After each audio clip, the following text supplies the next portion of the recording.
Good evening and welcome to the FE Bar. I'm your host, Jack Jordan Maynard, and joining me, it's him over there, the marvellous Jack Pickering, who has recently achieved another 365 days around the planet Earth. We have a lot to discuss. The driver market's still coming together and teams are about to complete their driver lineups for the seasons ahead. We want to know your views on the deals that have already been done. Van Dorn and Hughes to Maserati and Taylor Barnard to McLaren. If your team hasn't confirmed their lineup yet, who would you like in your team? Formula E also needs a new presenter. Who would you like to be in front of the camera in Sao Paulo? And there's much, much more on the FE Bar. Pico, there you are. I don't know why your screen was not there for 2 seconds. It seems to be a little bit of a it's a little bit of a bug. I don't know how to fix that bug. I did fix the bug for the bug, and now a new bug seems to have appeared, and I need to try and work out what is causing that bug. I did say 30 seconds before we went on, I'd make sure that my face is actually on. Yeah, it was on. But yeah. when I was it wasn't. I know it wasn't on. I've watched it back. It was on. It was on when I was reading the intro script, right? It was on, right? And then obviously I go to the intro script and it's not there. But mate, as I said in the intro, you had another 300, literally only a couple of weeks ago, another 365 days around. Happy birthday! How does it feel? Thank you. What did you get up to? Oh. Now, should I talk about this? What happened? It couldn't have been that bad, surely. So I went out in Oxford. Yeah. And I don't remember much after about. Oh, it was a good birthday. No, because I remember I remember parts of the ambulance. I remember parts. The ambulance. Yeah, your boy got spiked. Someone decided, well, So you went in the ambulance? That's what I think happened. Yeah, I remember bits of the ambulance. I had to have my brother fill me in on what happened the morning after. I had no idea about this. You just thought, happy birthday, mate. You had a great birthday. What did you get up to your birthday? I was in an ambulance. I was in an ambulance. I got so can't say the word, and I'm in an ambulance. I was very intoxicated is the word that you were looking for. No, so that was just before my birthday, and then last week I spent the entire time in Swanage.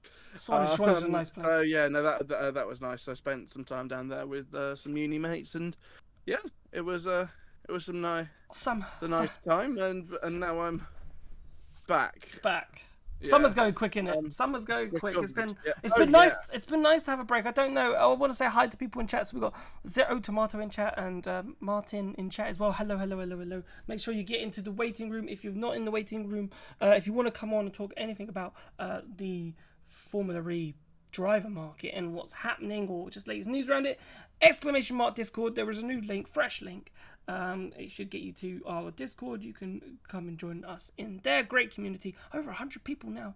Well over 100 people in the Discord right now. So it's proper popping off in there. It's great to see. And also, if you haven't hit the like and subscribe button, do that now. Go on, Pico. What did you want to say? I will say, just a little bit on my birthday, I have got one of my presents over here. What was it?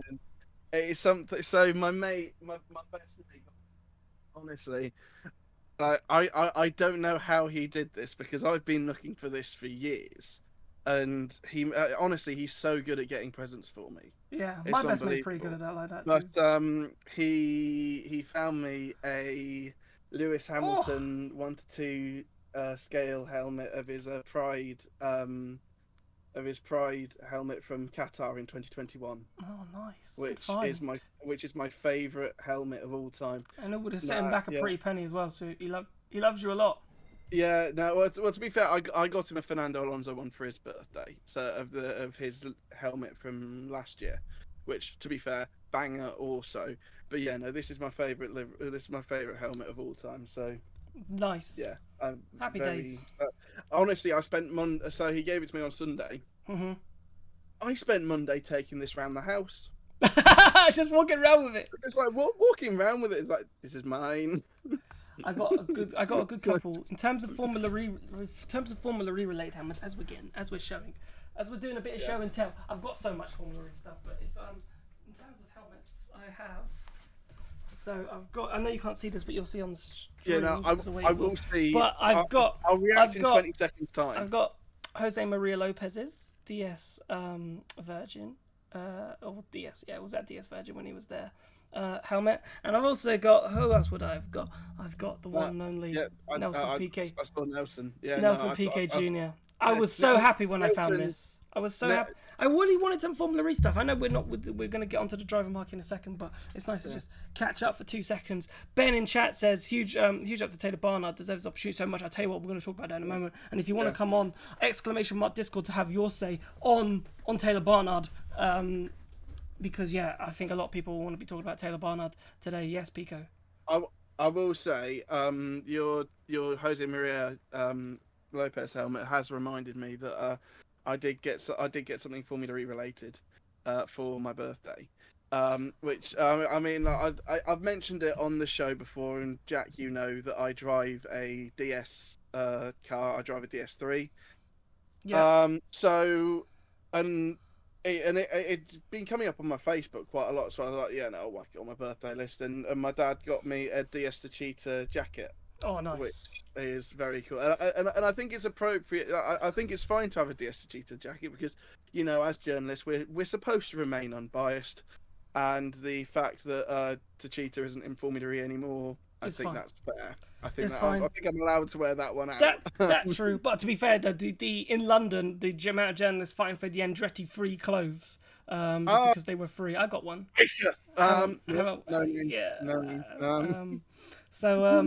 Happy days on that one. I haven't actually worn it since I did wear it once. But anyway, right. So we've got a lot to talk about. You wore it home from London. I wore it home from London, and then I wore it on a sports day.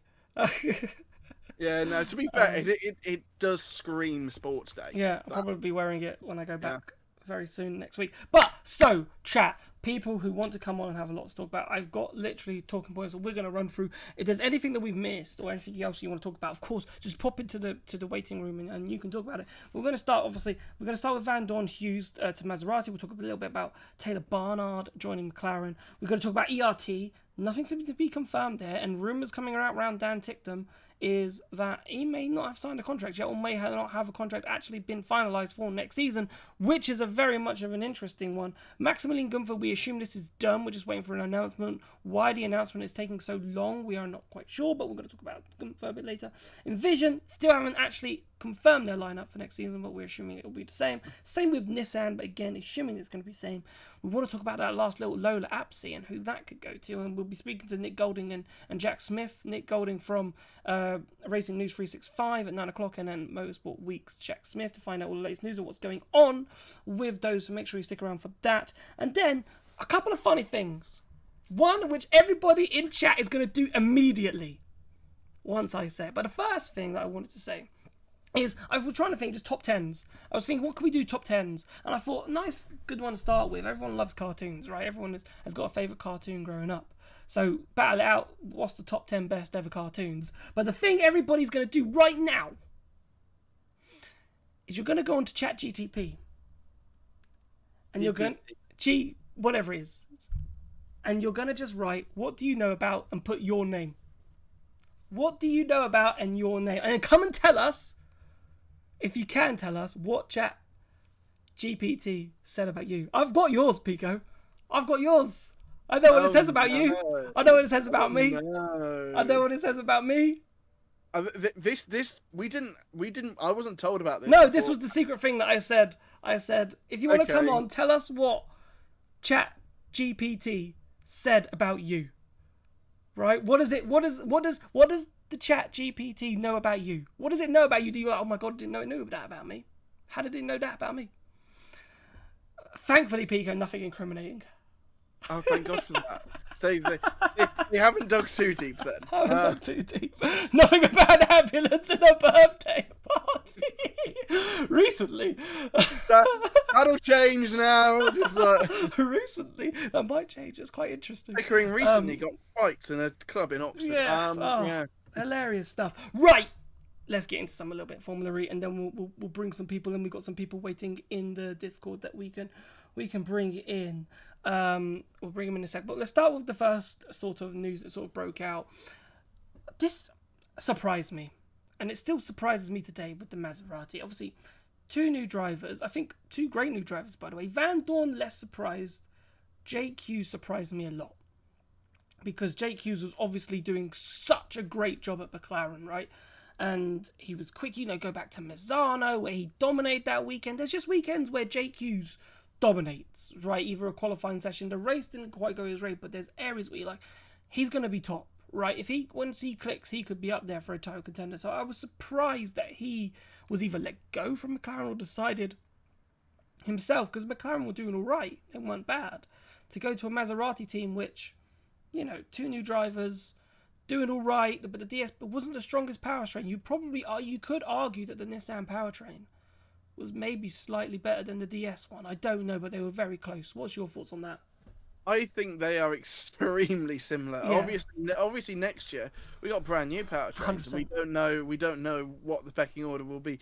Even when we come, even after those 3 days in Valencia, we won't know what the pecking order will be. We will figure out the pecking order, I reckon, by end of Diria next year, because that's what Formula E is like. That's what Formula E has always been like.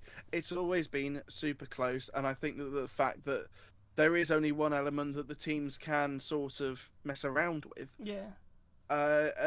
makes it so close. And so, yes, you could say that, oh, it's a sidestep. You're going from one customer team in McLaren to another customer team in Maserati, but it's a new challenge for Jake. And the thing is, McLaren haven't won a race. Yes, they are the old Mercedes team which won back-to-back world championships a couple seasons ago. Even then, they've moved on. It's different, but it's the same sort of thing with McLaren. Whereas Maserati, they have won races consistently in the last couple of years with Gunter, and so I think he may have seen that as an opportunity to potentially sort of seal that first win. Yes, because it took him a while to get his first podium was in Shanghai this year, I think. It took him a long time. He was unlucky in Lozano, though. It was the Peloton style race. If that was a normal race, he could have won both. Oh, easy, yeah, but it wasn't, because that's what Formula E was. That's what Formula E is like right now, and fingers crossed it won't be like that much longer. Yeah, which is interesting. But for Van Dorn, I thought didn't work at DS really. Went in as champion, then 2 years kind of playing second fiddle. Sorry. So, someone's pointed out that you did say Sam Bird would win the race. I was going to say it, but Sam won in Sao Paulo. He did. Jake didn't. Jake did. Sam Bird, Jake didn't, but Sam did in Sao Paulo. The most famous overtake of the season. But it's last season. We've forgotten about it. But we haven't done this for a month. I know. Rusty. Van Dorn. I was spiked. I was in an ambulance, all right. Van Dorn, though. It's going to go very well. Yeah. Van Dorn. Proceed. Yes. Van Dorn. I think the move was right for him. I think DS struggled a little bit. He struggled there. Went in as champion. You have to remember that. And we thought, oh my God, it's going to be one amazing pairing of Jean-Eric Vergne and Stoffel Vandoorne. But really and truly, Jean-Eric Vergne just had the best of him. And maybe a new environment for Stoffel. Because we know Stoffel's a good driver. But maybe a new environment, hopefully, can give him a little bit of confidence boost. Yeah, 100%, because it's clear that DS didn't work out in the end, which was a shame. The thing is, for me, it does sort of feel like a demotion, because it is going from the factory Stellantis team to the customer Stellantis team. He could have potentially gone to a different manufacturer and found his way with there, but he's decided to stick with Stellantis and see what can happen at Maserati, because Maserati, I mean, it's not just Maserati that have won races the last couple of years. They won races in their guise as Venturi as well, so they are a team that knows how to win. Yep. Whereas one thing that was sort of mentioned but not fully last year was that the DS Penske team, they are, at the end of the day, they are Dragon. Yes, They are yes. They are Dragon. Yes. And Dragon were notoriously one of the teams that Were good once upon a time. Season well, 2. no, season 1 where they finished second in the Yeah. championship, Season and 2. then they were not But John Van though has still done a not good job troubling not troubling the scorers quite often in the end of Gen 1 and Gen 2, but and so there was a little bit of people saying, oh, you can take the Penske powertrain out of there, but you can't take the Penske out of Penske. Or Dragon out of Dragon. You can't take the Dragon out of the Penske. Yeah. And Before there was a little bit of that, but the thing is, Jeff has won, I think, 2 races for DS Penske, but they haven't been able to mount they haven't really had the powertrain in Gen 3, to be honest with you. Everyone expected them to win the first season of Gen 3 by a long way, because they had Stoff and Jev, and it just didn't. And this is what a lot of people, I think, are forgetting, right? I know we're going into Gen 3 Evo. It's not a massive jump. I know when we get to Gen 4, but it's like, we were talking about this with Mitch Evans winning the championship, and we were like, there's no guarantee next year Jaguar is strong, because it's so close that it can ebb and flow. That's why when we were talking, and I know we did it in our magazine month that we featured Jaguar, and I know Nick Golding, he also did the same when he spoke to him, and it was always about that bridesmaid thing. So, but we don't know, and he's like, we're assuming Andretti, Porsche, Jaguar are going to be strong again into next season, but we actually have no idea. I would like to point out there was a very, very slim chance that, like, we're going to go into this season and, like, it's not going to be more or less the same. I would be extremely surprised if Jaguar and Porsche still are not challenging for the championships. I reckon it will be closer, but if Jaguar and Porsche aren't challenging for the championships, I would be extremely surprised. Yeah, but you've got, it only takes Nissan to find something, and all of a sudden you've got Nissan and McLaren up there. It's like it just takes one team, or it just takes DS to find something, and they're up there. That's how close Formula is, and I think people just need to and I think the drivers need to remember that. But what I want to, before if Hendrick can get on top of their problems, if ERT can get on top of their problems, who knows? Who knows? But what I want to talk about before we start letting the fans in, because I know this is a big talking point, and obviously it was announced yesterday, right, which was great for us. Taylor Barnard at McLaren, and I know there's a lot of people, I've seen a lot of people in chat sort of very excited about Taylor. I am very excited about Taylor, and people were interested in what he can do in testing. I've already seen it. He was 7th quickest overall in limited running last year in Valencia. The boy is quick. Honestly, now he's left Formula 2. He's not in Formula 2 this weekend in Italy, so if you don't know that... I am surprised about that. I thought he'd see out potentially another 2 races I'll do it. In Italy and Azerbaijan. But if he was paying for that seat, I completely understand that. Yeah. I think I did see something that he could have gone to MP, but that's now gone to Oliver Goethe, who's replacing Franco Colapinto. So for Taylor, I honestly think now, if he's taken his mind off F2, he's like, right, this ain't me anymore, right? And he is focusing, honestly, I'm thinking Sasha Fenestraz's first season, Jake Hughes' first season, where don't surprise me if he's making the Jules immediately. I think it's sort of similar. It might be similar to Max Gunter, because Max Gunter, was very quick. Taylor Barnard, was sort of average in Formula 2. Yes. But like coming to Formula E, hit the ground running, because he was in that Dragon in season 5. I want to say he was 100%. Yep, he took over, and he finished 5th in Paris in his like 3rd race or something like that. I interviewed him in Paris that day. And you could tell he was going to be a talent. I'll go from. We'll get on to Gunther in a minute. But let's get some of you in. All right, Gunther fan, calm down. Let's get some. Well, we'll talk about Gunther a bit later. But I know there's a lot of big Gunther following. So let's get. We'll start with Nikki, because I know Nikki wants to start with McLaren. And as we were just talking about McLaren, it kind of makes sense to go to Nikki. Nikki, welcome to the FE Bar. Hope you can hear us.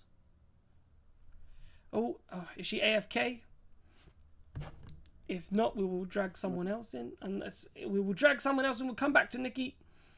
We'll come back to Nikki. We will grab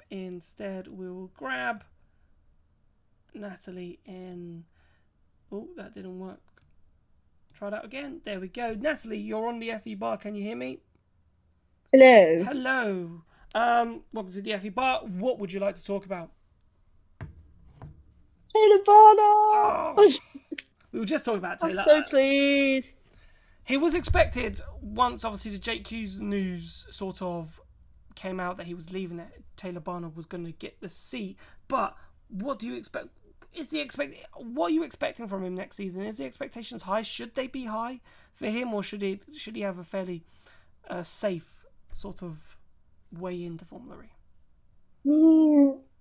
The expectations are kind of high because of Berlin and Monaco, but people also have to remember that this is his first full season in Formula E. Yep. So, yeah, it's his first full season in Formula E. He's coming in off 2 great race weekends, self-admittedly. Yep. But this is his first full season as a rookie. Mm-hmm. So, yeah, when the news broke yesterday, I saw the tweet and I cried happy tears for a solid 10 minutes. Nice.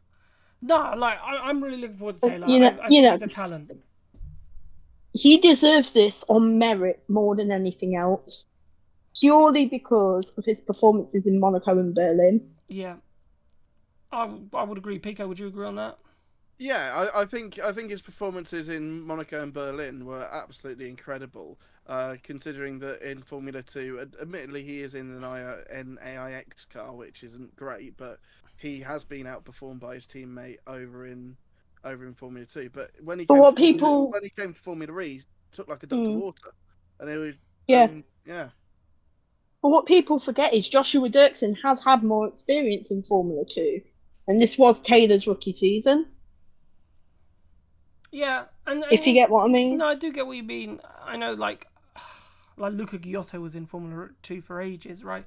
And then you kind of expect at some point that he'd, do well. So yes, it is his rookie season, but then you do get rookies that just come into Formula 2 and fly. Like Zach O'Sullivan in the ART, for example. So sometimes you do get it, and that's what you want. But when he came into Formula E, he flew, right? And that's what you need. Literally, you can't have.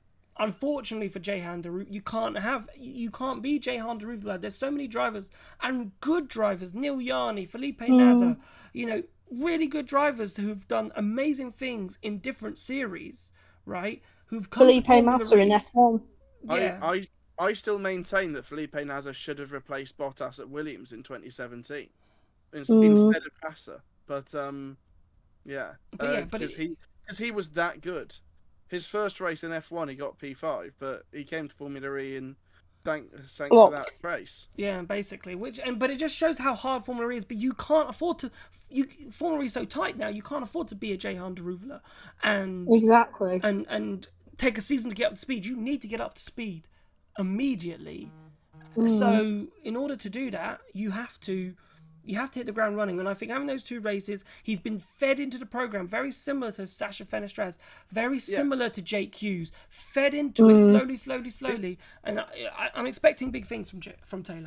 In fact, Taylor's also been McLaren reserve this season and last season, because Jake was Mercedes reserve before he got the seat last season. Taylor's had 2 seasons as reserve driver.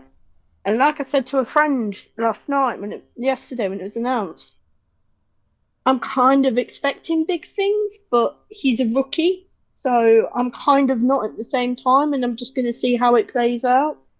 Yeah, but really good. I'm excited. I'm excited for Taylor. And you mentioned it there, like Sasha Fenestraz. He came into the series, did amazingly well, and there was genuinely a point a month ago where we were going, is Sasha Fenestraz going to be on the grid next year? Because he just was. Because he didn't have a great season at Nissan last year, and so it can sort of be tough like that. And the thing is, and I don't think it will happen. But we have seen people who have come in, done amazing jobs, and then they've got a full season, and then just really underperformed. The one that comes to mind was Stoff in Formula 1. Where he had that amazing race in Bahrain, replacing Alonso, and then He gets his chance at McLaren and it flops. He gets a point on his debut and then just has an awful couple years in Formula One, and that's him done. Out of F1. Admittedly, we've gained him in Formula E, and he's an absolute joy to behold. But yeah. But yeah, perfect. Yeah. Right, Natalie, thank you so much for coming on. And anything, by the way, as I said, don't know if you did it with ChatGPT, or if not, do you have a favourite cartoon? Favourite cartoon that we can rank in our top 10? I used to love Teletubbies growing up. Teletubbies. On CBeebies. Is that a cartoon? What is Teletubbies? I feel like it's a bit too young. We'll put on the No. I've got nothing wrong with Teletubbies. I've got nothing wrong with Teletubbies, but I feel like it's a bit. Is it a cartoon? I was expecting Right, come on, Scooby-Doo. Family Guy or Bluey. No, sorry. Family Guy or Bluey's a big difference. Let's Anyway. get one thing straight. Tubby Toast is goated. Right. Very true. Very true. It is. Right. I don't think it's a cartoon. Okay.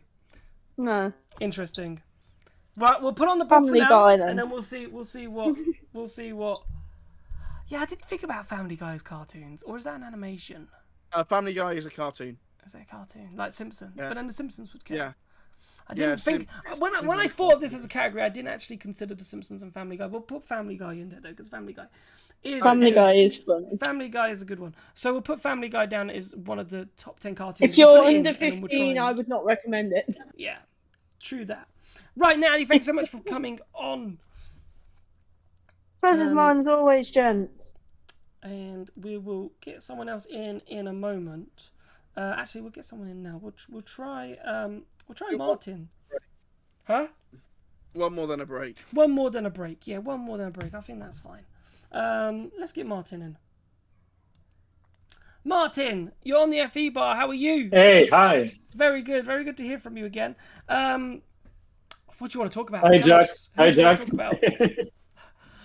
Well, there's probably like a ton of things to speak about, considering that the whole grid is going through changes. So I think I'll just wrap it up really fast and get to what I really want to talk about now. If we start with McLaren, then people think about Hughes and why he left, and he was strong, as you said. But when you look at the numbers, he has the same amount of points as Bird with 5 races less. So, you compare yourself to your teammate, that's not a good comparison. True. So but he was unlucky. Makes sense to try someone else. Okay. Yeah, I just think like the pace was there from Hughes though. Like the pace was there, so I get your point. Totally. I get your point. I felt like the pace was there, and on a good day, he showed it, and I felt like there was enough for me to keep him. If McLaren got rid of him, I think there was enough pace and enough reason. But I do see your point. He did struggle in a couple of races, I must admit. There's a couple, Monaco, for example, bit nowhere. Yeah, the end of the day, the numbers are there and not in his favor. No, it's a good point, Martin. It is a good point. Regarding Muller to Andretti, that might be what Andretti finally needs after a couple of seasons, that it could have fought for the team championship, but it couldn't because the second driver was just not good enough. Yeah, I felt in NATO the past couple of seasons. I felt, Lotterer first season, wasn't good enough, unfortunately. As much as I love Lotterer, it wasn't good enough. I felt Norman did okay for a first Norman season. did okay, but okay is not good enough if you want to be a champion. I love it. The thing is, you say that, but Jake was nowhere near winning the championship either. So there was no hope for Andretti to win the championship. No, you're right. But yes, he wasn't as good as Jake. But the thing is, you're putting yourself against, at that point, the best in the world, because he was the reigning world champion. You're right. But imagine someone that could have brought the same amount of points as Jake. How many points would Andretti have had? They would have been top 2-3, I guess. I didn't check it, but that would be my guess. That's a lot. They did struggle, though. Do you think Nico Müller is the person to match Jake then? I think he has the potential. We'll have to see if he's a flop or he stands out to his name, because he made a really good name this season. Regarding Nissan, they went for the safest play. Yeah. Didn't try nothing new, even though Sasha wasn't good enough for a team like Nissan. Yeah, I think he had a bad season, but for me, Sasha, I think first season gives me benefit of the doubt. It's like, right, you've had we'll back you, yes. We'll give you confidence. You're still with us next season, but you need to get back to what you did in the first season. So, yeah, you might be right. They're not taking any risks here with a new driver, and they don't want another Derubal, I guess. Yes, because that's always the potential that you could run into. Which is true, but yeah, I'm glad Nissan stuck with Sasha. You could just tell he went from a person in the media pen who had like a bundle of energy, right, was really happy, and then I looked at him in London and he was just like a nervous wreck, really, like he knew. I'm Argentinian, so I heard the interviews in Spanish from the Argentinian media, and he's very open about it that he was very open. I must admit. Wasn't good. Yes, he wasn't feeling good. He wasn't in a good mood. It wasn't going good for him. It was getting to his head. Yeah. He said everything. He did. It was really interesting when he said, in the interview he did with us, when he said, I came into this season with the wrong mentality. He thought he was going to be the de facto team leader. And when Oliver Rowland started beating him, he didn't know how to react, which I thought was really telling. Yeah, actually, Roland was a very big surprise. Yeah, well, Roland's a good driver. He's been doing it for a long time. Go on, Pico. But yeah, but for Sasha to admit that he was wrong, that is huge as a driver, to sort of admit that you're wrong and that you're in the wrong headspace. That's massive, and honestly, kudos to him for that. Yeah, very mature, no doubt. Regarding Envision, yep, 2 seats open. I think they should keep the same drivers, not because they were that good, but because there aren't really any better options out there. Yeah, unless you just completely get a new pairing. They have good drivers. The season didn't come up to what it should have with those drivers, but there's no one better than that. Yeah, it'd be interesting to speak to Silva and Felipe to find out where it went wrong. From what I heard, well, I know this was a month ago, but people I was speaking to in London, we believe it should be the same. Yeah, we believe it should be the same. It hasn't been announced, but we believe. There was a lot of talk, though. Obviously, we heard Van Dorn to Envision. That was the first strong link, but then that quickly got squashed. So it does look like that they're staying put at the moment with Bohemian Friends, and I'm happy with that. I'm surprised about Lola going for a rookie driver. I mean, they are a new powertrain. They need to learn. They should bring someone with experience. I don't understand the logic in that. But they've got that in Lucas Di Grassi, so you could argue that they have the experience with Lucas. That's a huge load of experience, but yet, you're a new team. You need to learn. It is an interesting one because I'm gonna go a little bit off track here and talk about MotoGP for a bit. But in MotoGP, Yamaha have been really struggling. Funnily enough, the partner of Lola, they've been struggling quite a lot the last few years, along with Honda, and they've gained 2 more bikes for next season with the Pramac team. And it was initially reported that they were going to put one experienced rider on the bike in Miguel Oliveira, and then potentially go with a young Moto2 hotshot to sort of help develop that bike, which they've now sort of undone, and we're expecting that to be Oliveira and Miller, and Jack Miller to be the lineup at Pramac Yamaha next year. But yeah, when you are developing a new powertrain or trying to get better, usually experienced hands help.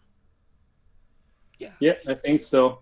Now, what I really wanted to speak about is what would be the future of Formula E, because right now the only change is the addition of the front powertrain, but it's only for very specific parts of the race, and it's done, since it's done without the the power charge, the attack charge that was planned. I fear that we just a bigger energy problem. So I'm not sure. I mean, it's great. It could bring great racing because you have more power and more grip. But on the other hand, since it drains more energy and it gives you less opportunities to get this energy back because the motor is on working mode, it might be counterproductive. We will have to see how it works. But the issue is I don't really get the feeling that Formula E has a plan to where is it going, how is it developing, what's next. There is. I think they do have a plan. I don't think Formula E and plan have ever been said in a sentence before. But I get your point. Yeah, the thing is, I've said on this show in the past on a couple of occasions, if attack charge doesn't come in, what has been the point of Gen 3? Yeah, because I don't think there's been nothing that's really like developed, like from Gen 1 to Gen 2 you had that massive step. From Gen 2 to Gen 3 there hasn't been much of a step apart, and they advertised this attack charge that was supposed to come in 2 seasons ago. They thought about bringing it in halfway through last year, still wasn't good enough.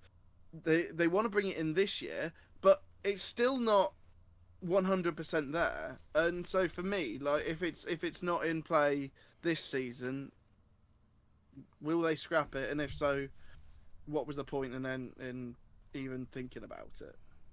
No. Yeah, 100%. I have to agree with you. In terms of the plan, I do think they have a plan. I do understand your point. I think attack charge has to come in because, yes, you're right. Yeah, we're going to have 4-wheel drive during attack mode, which makes it even more grippier, more chances of overtaking. Great, but then we'll use more energy. So if it's going to use more energy, you need the attack charge there to sort of counteract that, so we get a little bit of that charge back. Otherwise, you're just going to create much more peloton style races at tracks where even probably it wasn't a peloton before. So yeah, you're right.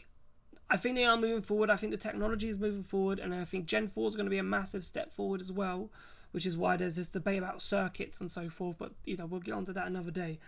You know what the issue is, that I think that they were thinking technologically about Gen 4 and what it will bring, but I doubt there were plans regarding the effect. I mean, they surely spoke about the effect it will have on the racing, but I doubt they spoke about it with intention, and more, I think they spoke about it as a byproduct. Yeah, 100%. Which is not that good. Martin, we're going to have to cap it there. Okay, thank you very much. Honestly, it was a pleasure. Amazing call, pleasure call, great call, and look forward to chatting to you again soon. Bye-bye. Bye-bye. Mr. Pickering, what would you like to do? Because the waiting room is full. It's beautiful. We've got Nick at 9. Do you want to keep going, or do you want to take a 2-minute break? I'd like to take a break, but I feel like we have to push through. Do we have to push through? Because it's so close. We'll push through. So what we want to talk about, if anyone wants to talk about it, ERT. We'll take a 2-minute just movement break for us. We'll do some stretches, and we're back in 2 minutes. We'll see you there.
sorry, a little bit longer than we thought it would be, but no, all good. So, I can do the Kimi Räikkönen impression if you want, but you'll be right. yes, no, we're fine. I wanted to talk ERT. We've got Nick at 9 in a couple of minutes, and we'll get a quick caller on before 9. But ERT, I'm really interested in what's going on there because you expect Dan Ticktum and Sergio Sette Camara to be called up, and I'm going to ask Nick about this in a moment. But it's very interesting. Dan's been doing his old streamer rallies on Twitch, and he's still saying that he's not really got a contract sorted for next season, which I find very intriguing, Mr. Pickering. Yeah, Dan's not someone to sort of like shy away from what's happening. So when he says he doesn't have a contract, I'm inclined to believe him. Yeah. Which is interesting because we think that is the lineup. There's no way that will change. We assume that's going to get sorted. It's just interesting that he hasn't chopped up yet. So I'm going to get Blake in. I'm going to bring Blake in now for see what Blake has to say before Nick at 9. Blake, you are on the FE bar. How are you? Oh, hi. Hello. Yes. I love it when people are like, "Oh, yes, I called. I was on the FE bar." I wasn't expecting me to be here. I thought, hello. I'm back on the pod. Hello. Welcome back. It's glad to have you. Hello, back. viewers. I'm back. Yes. Hello. What would you like to talk about? I like to talk about Apt. Oh, All I can say, Apt. At the moment, I have absolutely no idea what's going to go on. I don't know if Van der Linden's going to get the seat or somebody else like Tramnitz, but it's a tough one to call because what many press. I don't know what it is, or no. Do you know the Notebook on Twitter? They said Apt wants a rookie driver. Yep. But the only driver they could actually they have, which is their test driver Van der Linde. It's a very, very tough decision to make for Apt, I would presume. Yeah, 100%. No, I think it's a tough decision, and I don't know. I feel like Lola have more of a say. I don't know what you think, Pico. It might be something that we talked about with Nick to sort of maybe see if he is on the same wavelength as me. I feel like Lola being the manufacturer partner at the moment, having a much bigger say in what's going on than Apt picking a driver. So I wouldn't be surprised if Lola are taking time. They wanted the experienced person with Lucas Di Grassi. Tim Tramatz, I'm terrible at saying his name. Tramnitz is the likely thing I heard in London that he would be the person that they were talking to the most is for that seat. But yeah, Kelvin van der Linde has been in and around Apt and testing for a while, so I don't think you can count him out either. No, the thing is, it. Oh, hang on. It's all right. It'll come back. Focus.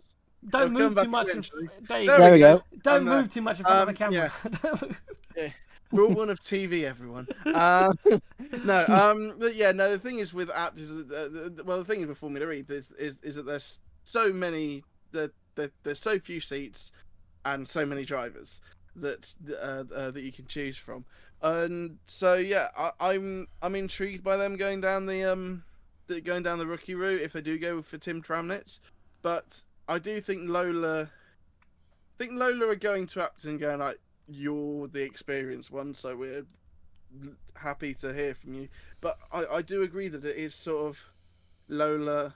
I don't want to say calling the shots, but they have to sign off as well on a driver. So yeah, and it is interesting. Obviously, they will have a new driver in that seat because Nico Muller's gone off to Andretti. But I'd probably put Kelvin if I were Apt, I'd put Kelvin van der Linde in because he's shown in the few races that he has done when he's been a super sub that he's there or thereabout. Yeah, what do you think, Blake? Who would you put in the car? I would put kind of Van der Linde as well because he has tested with the team before and he did Berlin last year and he did Diriyah 2 seasons ago, or am I just completely wrong on that? You're testing me there. Yeah, so he replaced Robin Freins when he injured. So he would have done Diriyah then. He did, and then missed Cape Town, didn't he? No, so Robin had the accident in Mexico. Correct. Did Diriyah, Hyderabad, and then was supposed to Cape Town, but they had to withdraw. Yeah, they had to withdraw, didn't they? Because then he joined the commentary team. Yeah, so you are right. Was honestly incredible. He's an incredible commentator. A bit like Lotterer, to be fair, did well.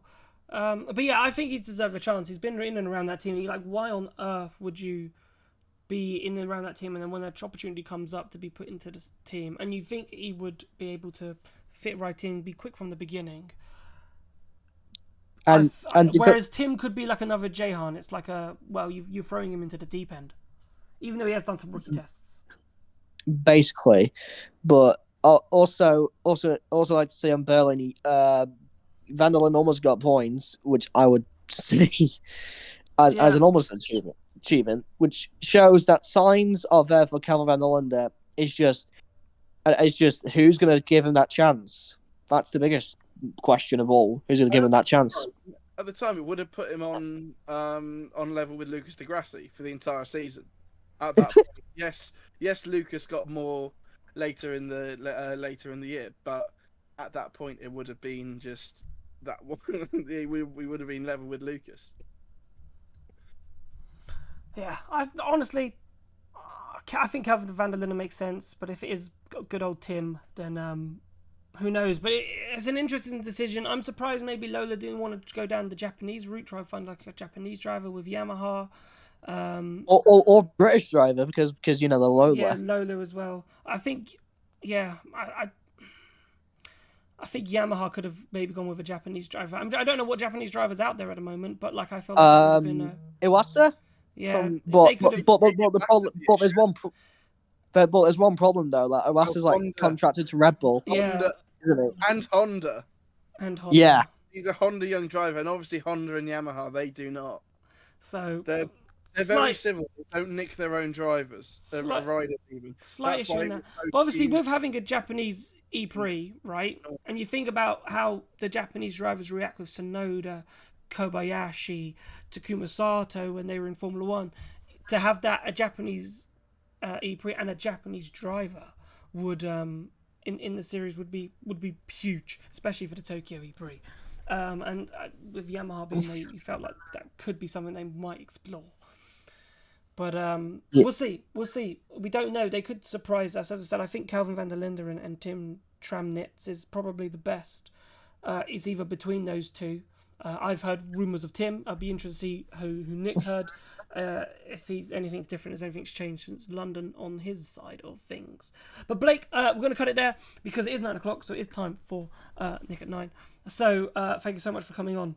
Any cartoons before we leave? What was your favourite cartoon? What's your favourite cartoon? Marta Jones, I'm out of here. Thank you, bye. Nice, there we go then. Right, let's get Nick in, right? Let's get Nick in the building. That's Mr. Nick Golding, everybody. Hello. Hello, you right? Hello, you're right. How's things going with you, my friend? Oh, no. He's on a phone outside somewhere. Yep, he is on a phone outside. Where? Oh my God, I'm in London. I'm in Central. I'm currently outside the Savoy Hotel. What are you doing in Central? All right. What are you doing? Oh my God, you feel so loud. Oh my God. Are we live already? We're live already. It's 9 o'clock. Oh, hello. Sorry, I thought we were doing a classic intro. Hello, everyone. No, we're live. It's because we've just had a bit of a longish break, so we've just cut straight to Nick at 9. No worries. At 9 o'clock for first time probably ever. It's actually at 9 o'clock. It's been a while, yeah. It's been a while since we've actually started on time. Yeah. So what's going on in the world of Formula E, Mr. Racing News 365 journalist? We were just talking there about Abt and Lola, and that was one thing I wanted to ask you was, we heard about Tim Tramnitz there in London. I heard that, and I think you heard that too.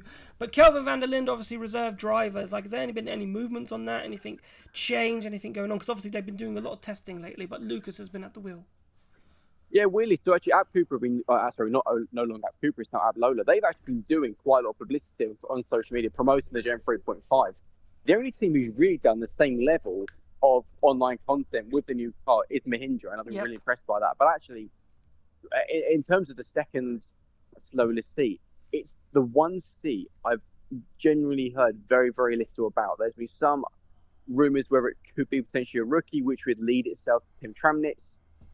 But it's the one seat that it will likely be the last seat to be announced. Obviously, I think we all know who's getting the DS seat. That's probably the worst kept secret. And the thing I really hate that Formula E do is they advertise that there's loads of seats still available, which, as we know, is not the case. Obviously, Porsche isn't changing. Yeah. As far as I'm aware, Nissan's staying the exact same. Yep. I mean, it's not just Formula E that does that. Formula One are advertising that there's still a Mercedes seat going. We know where that's going. Difference being that's not being announced. At least with Formula E, there are drivers who we know have contracts for next season. For example, obviously Pascal Wehrlein and Antonio Felix da Costa. Exactly. So it's one of those. But no, the app seat's interesting, and I've been trying to do some digging, but as things stand, I'm not sure. I think that will probably be the last seat to go. But there's a lot of racing coming up around the world, so who knows? Things move quickly. Who knows? The other thing I want to talk to you about was ERT, because another interesting one. Because again, we're expecting Dan and Sergio to continue, because I think they're, in terms of a driver pairing, I think they're a good driver pairing, but Dan saying on Twitch that he hasn't got a contract sorted for next season. Like, what are your views on that? Like, what are you hearing through the grapevine? Well, it's interesting because in London, the news, the rumours very much were that they were sticking with Sergio and Dan. Yeah. There was some question marks over potentially, obviously, with Jehan Daruvala not having a seat, whether he could, for example, use some of his money to get a seat. But coming out of London, the expectation was they're going to retain Dan and Sergio. It's worth remembering as well that they left it quite late last season as well. They were one of the last teams to confirm what they were doing for season 10. So I would expect that they're going to be keeping with Sergio and Dan. I'll be very surprised if they didn't, because in all fairness, neither driver really got to show what they could do last season, because ERT had a bit of a shock of being completely fair. But again, it's another one. There's not been a lot of news really coming out of it, and they're probably one who will announce it later rather than sooner, because it's worth remembering that we're only, at the end of August. We've still got 2 whole months until Valencia in pre-season testing. So there's still a lot of time to go. Don't tell us that. Don't tell us that. We're trying to fill the time. We're trying to fill the time. I'm trying to write content every single day. How do you think that feels? No, I know the challenge. The struggles is real. The Taylor Barnard story was pretty good. Oh, he's brilliant. What do you make of that? Like, I know we kind of knew. Like, I don't know if he was still shocked about Hughes leaving. I don't know if you know anything more information. Was he pushed out? Did he decide to leave by himself? And on Taylor joining, like, do you think the expectations are high from him because he has performed significantly well? It's a really interesting one. So from what I heard, obviously, it was speculated that Taylor had a deal in place that could be activated for season 11, and it seems like that's happened. Jake, obviously, has had a few options on the table. It wasn't just Maserati who were interested. And in all fairness, I quite like him, Maserati. I think that's a good challenge for him. I think him and Stoffel is a really interesting pairing. And the thing that's worth remembering is, I know it's only Gen 3 Evo, but it's effectively, it's not far off an entire new generation of car. There's no, whilst we can pretty much guarantee that Porsches and Jaguars will still be really competitive, the likes of the Nissans, the Mahindras, the Stellantis powered cars, they could end up being very, very strong packages. And I kind of think Jake's got nothing to lose. It's for him, he's kind of reaching age-wise his kind of peak career in terms of age. We normally see drivers hitting their peak, at least in single seats, around the late 20s, early 30s. And actually, for a lot of the Formula E paddock, that's where they are. And for Jake and Maserati, such a big manufacturer, I think works brilliant for him. And actually, at the same time, it's kind of a win-win. Jake gets a massive seat at Maserati, gets the chance to work in Monaco, probably live there, I'd imagine. Who knows what he's going to be doing. And for Taylor, I mean, what an opportunity. He proved in Monaco and Berlin, Monaco in particular, in the last-minute call-up after Sam's crash, just how good he is. And in all fairness to him as well, realistically, in the single-seater ladder, will he ever get an F1 seat? Unlikely. At McLaren, definitely not, given that they've got Lando and Oscar both on long-term contracts, and the fact that Lando and Oscar are both so young. So for Taylor, he's 20 years old now, in a pretty uncompetitive F2 package. And all of a sudden, because he's done so well in Berlin and Monaco and in his development and reserve role for Neil McLaren. He's now got himself at 20 years old somehow, this full-time seat. And the thing that's worth remembering most importantly is actually it's a paid role. It's not. Yeah. This is his big chance. It's very much in single-seater racing, at least under the FIA scale of things. In terms of drivers earning money, it is F1 and FE. That is it. Yeah. The most, a lot of two drivers don't see anything. So for Taylor, he's now going to be earning money, and that's a massive thing for him. And I think it was really good as well. Is actually he doesn't come from massive funding, as obviously people discovered with Oliver Rowland's Instagram post, which is brilliant, by the way. Taylor was one of the first drivers that Ollie worked with. So it's an interesting because McLaren have now got a really exciting balance of youth and experience. That there is no better driver than Sam to kind of not nurture Taylor, but to help him build into the championship. Because I think doing a couple of races is very, very different to doing an entire season. And that's something that Taylor's going to have to learn. And obviously he's going to have to learn as well in terms of building momentum, consistency, things like that. Whereas in Monaco and Berlin, it was kind of, here's the car, let's, just do what you can kind of thing. But there's also a lot of pressure. So it will let Sam use his experience to kind of not teach Taylor. But at the same time, Taylor's no slouch. We saw this. Yep. And I saw him testing last season when he was seventh quickest overall. Exactly. And this is then the really interesting thing is that whilst I think Taylor and Sam are going to be fantastic together, there's going to be some pressure on Sam because if Taylor's not going to want to play second fiddle. Yep. If Taylor starts beating Sam quickly in the season, and then that's going to raise a few question marks over what McLaren do with Sam, because if they have this 20-year-old driver come in and quickly starts, going faster and finishing ahead of one of the most experienced drivers in the championship, then that could raise question marks on Sam's career. And obviously, who knows what would happen coming into the season and where he could then go, because it's an opportunity and a risk for McLaren because they're risking having their experienced driver look a little bit silly. Yeah. But at the same time, we've seen though, you look at, I named a few on the Discord, Oscar Piastri, Lando Norris, Lewis Hamilton, 3 very young drivers they took a risk on in the last last decade and a half, and they've all become proven F1 race winners. So is Taylor their first young FE talent who's going to come through and shine? We'll have to wait and see. We'll have to wait and see. We'll definitely have to wait and see. Last thing to wrap up, because I know you're out and about, and I don't want to keep you out for too long. I want to talk about Nissan because obviously I remember we were talking about how open Sasha was in London. What have you found out, dug around about them deciding to keep Sasha? Because we believe that they are keeping Sasha at this precise moment. So basically, the thing that it's kind of been really badly kind of written about it, in all honesty, because actually it was known quite early in the year that Sasha has a contract for next season, for season 11. That was always on the thing. What I believe is that there was some performance clauses, similar to actually Sergio Perez and Red Bull, and the reason why there was whole speculation around Sergio potentially being dropped. Sorry, there was a bus going past. If that was too loud. That's all right. Don't worry. The reason why there's so much speculation around Sergio Perez maybe being dropped is that he breached 2 of his performance clauses regarding his finishing positions and points, etc. It's believed that Sasha had similar. Sasha also supposedly had some performance clauses that Nissan could activate to get rid of him if they wanted to, because he does have a contract for next year. And in all fairness, Sasha is such a quick driver, and actually you look back at season 10, he had so much bad luck. Yeah. We know he's so quick. We saw that in season 9, and from everything I'm hearing, it looks pretty likely they're going to keep hold of him, given that the drivers that were linked with his seat have gone elsewhere. Yeah. But again, until it's confirmed, until it's confirmed by Nissan, don't believe anything. 100%. What are you doing in Central? Because you have to be careful, right? Because don't be like Mr. Pickering, right? On his birthday, you didn't hear this because you were out. Oh, no.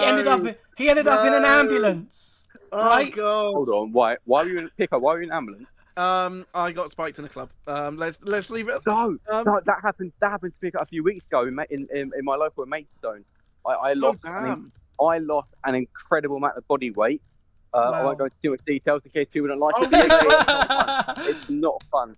Not fun. Not fun. I wish I could have lost an incredible amount of body weight. You don't need to lose. I do. I'm trying to put on weight. Oh, so what are you doing? Take mine. Are you hitting the town? Like, is this Well, undecided if I'm. Well, I'm currently strolling through now Trafalgar Square with my fiance. My fiance's aunt. We're potentially going to hit some clubs. Who knows what's going to happen? It's a Wednesday night. The evening's young. It's warm. It's not raining. Who knows?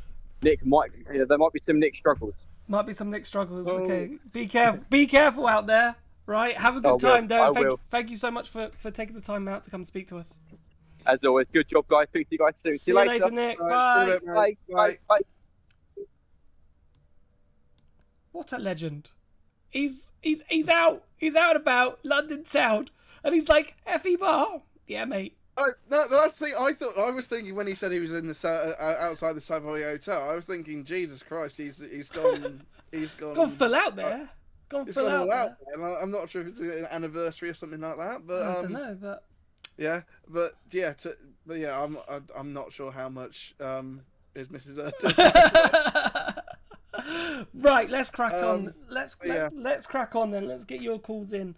We'll go to Nikki. We'll see if she can hear us this time. Nikki, can you hear us? Because we couldn't hear you last time. It doesn't look like Nikki.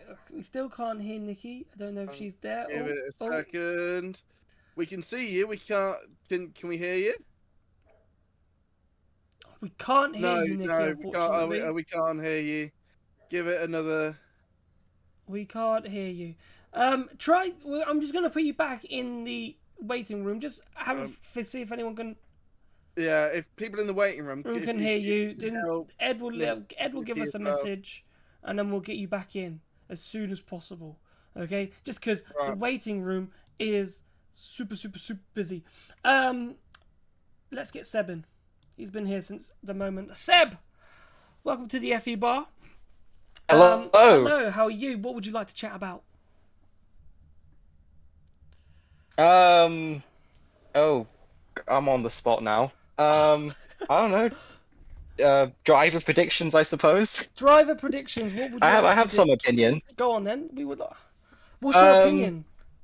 Well, I'm guessing. Do you two follow FE Notebook? Sam Smith on Twitter. We're journalists. He did mention that whole. We need to keep an eye on what he says. He did mention that whole new total rookie thing. I was having a conversation about it in the waiting room. We've kind of narrowed it down to two definitions because obviously he didn't define it. Obviously, either what is a rookie driver? Someone who's never. Because the term he uses total rookie. So what we're discussing is whether that means someone who's never raced full time or never done a race full stop. So in my mind, respectively, that's either Kelvin van der Linde if it's never raced full time, or Tim Tramnitz if never raced at all. Because I know Tramnitz has done tests for Apt quite a few times. Yep. So I assume this probably says that buddy thing. I think it'd be cool to see him in there. He's quite good in F3, I'd say. I think it'd be cool to see that, and also just to see a driver go from F3 into FE. It'd be quite interesting as well to see what that's like. I agree, and also it's kind of it's a shift. We're working hard on trying to get some younger drivers interviewed to try and see what the shift is in for their mind now, because everything for F3, F2 wise, Frecker now would be get to Formula 1, get to Formula 1, get to Formula 1, but now it's is that shifting? Is if it was not Formula 1 then he went to WEC, but is that mind thinking actually Formula E is an option? So it'd be good to see, because I think if more like Taylor Barnard and more F3 drivers make that jump like Maximilian Gunther did a couple of seasons ago, more drivers start making that jump, then young drivers can see a different career progression, which is quite good, I think. Yeah, and plus, I'm personally a fan of Tramnitz. I think it'd be cool to see him on the grid. Another idea I had for that one as well is at Nissan, because obviously there's kind of a thing up in the air about Sasha. Yeah. I think it'd be cool to see Victor Martins be able to come in at Nissan. Yes. But on that one, I'm less sure about. I know there was a conversation in the Discord where Victor Martin should have got the Williams seat. No, it was the Alpine seat. Or the Alpine seat or something like that. That's a bit far. I can't. The Alpine seat or something like that. So I remember seeing. But yeah, again, another driver who has tested a Formula E car last season in the rookie test at Valencia. So leaned on our car. Leaned on our car in Valencia. It was Nissan, right? It was Nissan, 100%. Yeah, Nissan. Yeah. Nissan was like, yeah. So like there is a connection there. There is a connection there. That was a good day. That was a hot day. That was the day of the fire. It was so hot, and I left my phone in the media center, and I hate myself for it. Still, at least we didn't burn down in the fire, so that's the good thing. But yeah, I do think it's interesting to see, and obviously listening to Nick Golding there doesn't seem to be much. Like no one really seems to know what's going on there. It's just we're assuming that the idea of a rookie is going to take that seat. It's not going to be someone, they've got their experienced person, they're going to throw a new person at it. And who that new person is going to be interesting, Seb. But the problem is with the new person, I don't know what you think. We talked about it earlier with the Daruvla situation. I say that you can't have a Daruvla situation in Formula E anymore. And you need to take rookies. 100% you need to take rookies, but these rookies need to be ready-made. Do you think... that's... Tim Tramnitz would be ready-made, for example. Could he be another Daruvla? In the case of Tim Tramnitz, I'd probably say leaning towards not, because obviously also it's a new powertrain as well with Lola. So he's not going to be the only one as a rookie in the sense. Obviously, Degrassi, he's experienced in that, but this is also a new powertrain. And who knows, maybe Abt will actually be quite good. And like I said, Tramnitz has done quite good in F3 in his junior career as well. If he can hit the ground running, if he indeed does take the Abt seat, that will be good. In the other case of Martins at Nissan, again, we were talking about this in the waiting room. On the one hand, Sasha's been a bit meh in his second season, and Roland has shown exactly what that Nissan powertrain can do. But then on the other hand, like you said, what if Martins is another Daruvla? And then once again, Nissan unable to finish as high up as they want to be because they're hindered by their second driver. In this case, Martins. Which is why I think the total rookie that Sam Smith's on about could very well be someone like Tim Tramnitz at Abt. And to a lesser extent, maybe Martins. But I'm leaning more toward Tramnitz. Yeah, I think that's where it's going. That's what I heard in London when I was doing a little digging around, trying to find out who might be in that seat. And that was the name that sort of came up with me. Before we let you go, Seb, best cartoons we've had. What have we had so far? I've forgotten. I've lost count. This is your seg, Jack. My seg. I've forgotten some of them. I know Family Guy was the first one, and I've forgotten. And Blake said it so quickly that I can't remember. I thought it was like Indiana Jones, but I don't think it was Indiana Jones. But anyway, Indiana Jones isn't a cartoon. I know, but I don't know if there's a cartoon version of it like Mr. Bean. But anyway, best cartoons. Star Wars: The Clone Wars. Yes. Yeah, no, yeah. Okay. Yeah, that's fair. That's fair. Not bad. Not a bad shout. Not a bad shout. Perfect, Seb. Thanks so much for coming on. And we will talk to you soon. All right, thank you. See you around. See you around. Perfect. That was good fun. It's interesting, the APSI. I don't know where that's going to go, really. It's all hearsay. But that's probably the one I think most people are quite intrigued about now, because we kind of know pretty much where everyone's going. But we'll see. So I think what we'll do now is we will get Chris in, and we'll go back to Nikki in a moment. But I want to get Chris in. Chris, welcome to the FE Bar again. How are you? And what would you like to talk about? I'm good. How are you guys doing? No, not too bad, not too bad. Well, had a nice little rest for the summer, but we're trying to get back to it now and hoping everybody's enjoying everything. Hopefully you're enjoying your summer too. Had a nice break. Yeah, a little bit of a break from the racing, but nothing too bad. Perfect. What would you like to talk about? Well, let's cover the drivers that have stayed, I think. Are there any drivers that I think there were some drivers that I think are surprised stayed on, maybe? Well, I mean, Degrassi's the obvious one, but I think he's so ingrained in the sport. I don't think he's allowed to be sacked. Yeah, I think that one's I think that one's just on his experience, and yeah, I get it. And it was interesting. I think Nick was talking about it there. I don't like with Sam Bird struggling. I think Lucas is in that situation, and Lucas, Sebastian Buemi, Sam Bird, these drivers that have been in the series since day one. The time is eventually going to run out for them, right? The time's eventually going to run out. So when they end up pushing it, do they end on their own terms, or are they effectively pushed out? I hope they end on their own terms, because they've been amazing servants for Formula E. But yeah, I do see Degrassi sort of and Buemi you could see is maybe a bit of a shock one for staying. I don't know if there's anyone else that you have in your mind. I'd say the only person I can think of is possibly Nato, but I don't know whether he's confirmed for WEC and I think Nato is, unfortunately, as much as I would like him to have stayed, I think it would have been a good seat for the App Lola. I think a Nato and Degrassi lineup would have been a good start, but unfortunately for him, I do think he's looking at the exit door. Yeah, it's a shame really, because he didn't have that bad of a season, really. No, as I said, I thought he did okay. I don't know what you thought, Pico. Yeah, the thing is with Nato, it always seems to be too little too late. By the time he won in his first season with Venturi, he was already out the door for Degrassi. By the time he had scored a podium with Nissan, he was already out the door with Roland coming in. By the time he'd scored with a podium with Andretti, I thought he would have been good enough to stay, but sadly it isn't the case.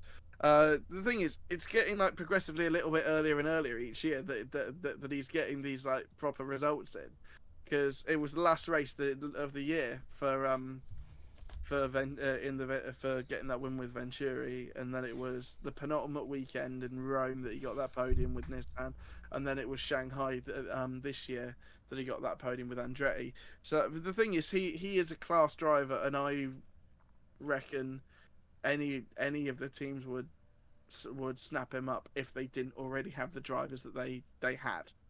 And so I'm hoping that he gets a little reserve role and gets the call up for next year. I mean, he's doing stuff with Jota this year in WEC, I think. But Jota are going to Cadillac, aren't they, next year? So there's no opportunity for reserve there. But I'm sure he'll find something. Yeah, I do hope. I do wish he came back, but I think that's very unlikely. Again, there have been some drivers that have had a lot worse seasons than he did, even before, obviously, we knew he was going. Obviously, I think this is the Porsche pressure. Whether Da Costa actually lost Nato his seat, whether things would have been different. Yeah, I don't know. I don't know. I just think Muller was the next best driver on that grid, right? That could be snapped up by someone, because the performances that he did in the app this season with the Mahindra powertrain was stunning. So I think he thoroughly deserves a chance at that seat. Don't get me wrong, and I do think Muller's probably one of the top 5 drivers I think at the moment in Formula E. So I do think he deserves it. I just felt Nato didn't do a lot wrong in that seat, because it wasn't like Jake Dennis was winning races. Jake Dennis was struggling to make duels. Jake Dennis, if he's struggling, then why are we putting blame on Nato struggling? We shouldn't really.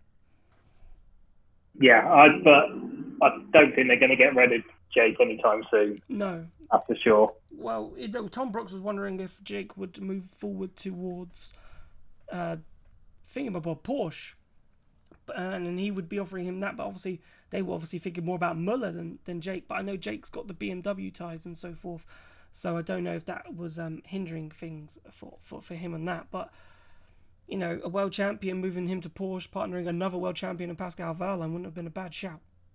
No, it wouldn't. Absolutely wouldn't. But Da Costa probably should have been a bit closer in the season anyway. So, yeah. But then the run that he went on towards the end though was it was. Yeah, which was in a good time, but yeah, I There are some surprising names still on there, considering the names we've lost. I know we've only lost Nato and Daruvla, and Daruvla definitely didn't deserve to keep his seat. But yeah, it's just surprising to lose Nato when there are so many good names. Well, so many names that haven't performed. Yeah, 100%. And yeah, going back, I think you're right, Degrassi. I think Bird's a bit harsh because he did have that. He was on a good run. Yeah, he finished on the same amount of points as Hughes. Obviously, that was because of the less races, though. Did less races. That was going to be my point. That he did less races and he got the win. So he still has it. Maybe he's not as consistent as he needs to be, but he still has it on his day. Yeah, 100%. Right, Chris, we're going to let you go. Thank you so much for popping in. But before I let you go, cartoons, favourite cartoon. Hit me with it. Love it, SpongeBob. Oh, see, this is what I was expecting. There we go. This is what I was expecting. There you go. SpongeBob. So SpongeBob's a good cartoon. Absolutely. Best on there is. Yeah, literally, yeah. Great cartoon. Love it. Right, Chris, let you go. Thank you so much for coming on. Hopefully speak to you soon. Yeah, speak to you soon. Cheers. Right, bye. Ta-da. Right, coming at us thick and fast. This we will keep continuing. Are you okay to keep continuing? Potentially, I've just seen your message. I'd say take a very quick break now, and then we'll be back shortly. Okay, quick water break because I do need a bit of water, I must admit. So we'll be back in about a minute or two. Fingers crossed we'll get the rest of the calls in. We will be joined by Jack Smith from Motorsport Week at 9:45, so we'll try and get as many of you on between now and 9:45, and then we might squeeze one or two towards the end. We've got a lot of people still to get through, and we will promise you we will get to you. So we'll see you in 2 seconds.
Okay.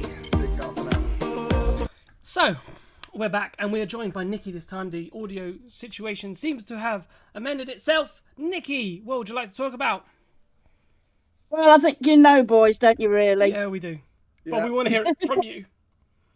Basically, I would like to say that I'm actually happy that McLaren have chosen a rookie. Yep. Obviously, in my opinion, Taylor deserved that seat because obviously what happened in last year. Mm-hmm. And also, McLaren are very good at picking young talent. Yes, this is what Nick said earlier. You know, like with the Lando and Oscar situation.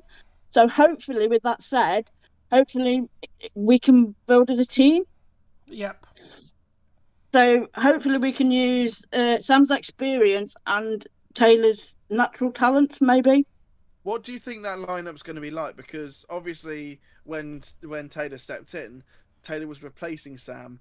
Now he's going to be teammates with Sam on the other side of the garage. How do you see that dynamic going? I think Sam will come more of a, how can I put it, a mentor maybe? Mentor stroke teammate, maybe using his experience to help the team. My opinion is that Sam's only probably got a couple more seasons left in him, or maybe even one season. So my theory is that Sam will be there to help to build the team, and maybe Taylor will be used as the future, if that makes sense. If you know what I'm saying.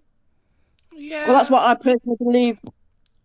Yeah, McLaren are using Sam for. You don't know how long Sam's got left, but Formula E is not much of a challenge in terms of you know, on your body as much as Formula One and other motorsports are. No. So he could go longer, but yeah, you're definitely teaching Taylor to be McLaren's franchise driver, to use an American term, for the next decade.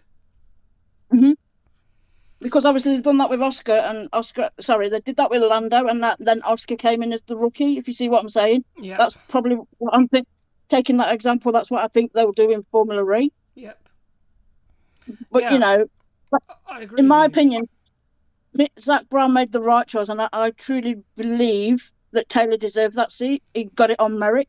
Personally, that's what I think. I fully agree. I have to agree. I think, you know, what he did, when I saw him in testing, and if you go back to the video on the YouTube channel when it was the infamous fire video that we were summing up, and we talked about Taylor that evening, and I said, this kid he's special. He's got the ability to be something special, and he's got the chance to prove it, because you can be quick over one lap, you know. We've seen that with Jake Hughes, but you've got to then Sasha, you've got to then put it into a race, and in all different styles of races, in terms of, you know, peloton style races, and then your normal Formula E style races. You have to be quick in all of them. You can't be quick and not get. So that's the thing that Taylor's got to learn and got to get used to. Yeah. Going back to Jake Hughes, what did he say after his first race in Formula E? That was the toughest race of my life. Yeah. Getting in a Formula E car, performing well, doing well in qualifying is one thing. Doing well in the race, that is a whole different kettle of fish. But I think McLaren have got to give Taylor the chance of doing his rookie year and maybe then another season. That's my opinion. Yeah. Oh, totally. The thing is, you can't, and we've seen it with some drivers where the first season just doesn't work out at all, but they sort of mature, they learn the series, because the thing is, Formula E, the racing in Formula E is completely different to anything else that they would have experienced in their career. In single season. Taylor's career is very, very short because he is so young. Yeah. And so and that might actually be an advantage, the fact that he hasn't really tried as much racing with other cars that are coming into Formula E. I've forgotten the word for the I'm trying to think of the word. Genuinely, I can't remember. But yeah, so he hasn't had that much experience with those type of cars. Well, open world cars? What are you talking about? No, non-electric cars. The ones that don't have electric combustion engines. Automobiles. Yeah, those ones. It's like, what are you on about, mate? What are you on about? Like, what are you on about? Also, we can take an example of Sasha, who was a rookie and then has done really badly this season. Or is that because Oliver's come in and been better? Do you see what I mean? So you can be a rookie and have a good first season and then not be so good in your second season. A bit like Sasha. Nato was good first season, though, again, with Nissan. He didn't do much wrong with Nissan either, to be fair. The thing is, he didn't do a huge amount in his first season in Formula E, and that was the everyone gets a win season. Admittedly, he did get that win, but he wasn't mathematically in the fight coming into Berlin. And because he was in Group 4 in the old qualifying format, it meant that he could get at the front of the grid and get that win. But it meant nothing because his season had been so-so. Yes, I think he got disqualified from a podium in Rome that year. I think so, yeah. But it was sort of. But the thing is, that was again part of the qualifying format, that he was down low in the championship, because that was the day Nick Cassidy got pole and spun out at the first corner, and so he didn't really show a huge amount over his first season, but then at the end, bang, win, had a year out, came to Nissan, And yeah, Sasha outperformed him for most of the year, but then back end of the season, Nato was all over Sasha. Yeah. But then, like, my point of view is, right, will Nissan keep Oliver and Sasha, or will they get rid of Sasha? Because this season, Sasha hasn't had a very good season. And to be quite, the shocking thing, the most amazing thing or shocking thing for me was Oliver coming back and getting them 6 podiums and how he performed. Yeah. I just can't put it into words how unbelievable that was for saying he took almost a year out. He's a brilliant driver, though. Yeah, he is, yeah, and that was shown this year. I've spoken about it a couple of times on this show, but I got to interview Oliver in that 7-week gap between Diriyah and Sao Paulo, and he was a changed man compared to what he was like in Mahindra. He was so much different. It's like he'd gone home basically, back to Nissan, and he just fit like a glove. Yep. Indeed. Right, Nikki, we're gonna have to cap it there, unfortunately, because we've still got a couple of people that we want to get to. But honestly, thank God we managed to fix the audio issues. That's all right, lads. And hopefully talk to you soon. All right, bye. Okay, so before Jack Smith comes on, we've got 3 people trying to squeeze on. We're going to go to Chester, who's in America first, and we've got 2 new callers in Ricardo and James. So we're going to get them on as well. So we're going to start with Chester. And go from there. Chester, you are on the FE bar. How are you, and what would you like to talk about? I guess I don't really know. I just formally eat. Yeah, what did you want to talk about? What in Formula E would you like to? Because we got a number of topics. We could talk about. We haven't talked about this, but obviously you're obviously from America, which is quite hilarious. I'm going to bring this topic up because I'm going to talk about a very British thing, but I don't know if you've seen the news, but Jermaine Genus, who has been covering Formula E as the main world feed presenter, has got himself into a little bit of hot water. Formula E have released a statement about it, in terms of, like, he's not actually under contract for next season to be the presenter, so it's quite an easy split, if that makes sense. We don't have to, like, dismiss him. He's technically out of contract, so it's kind of worked out all right for them.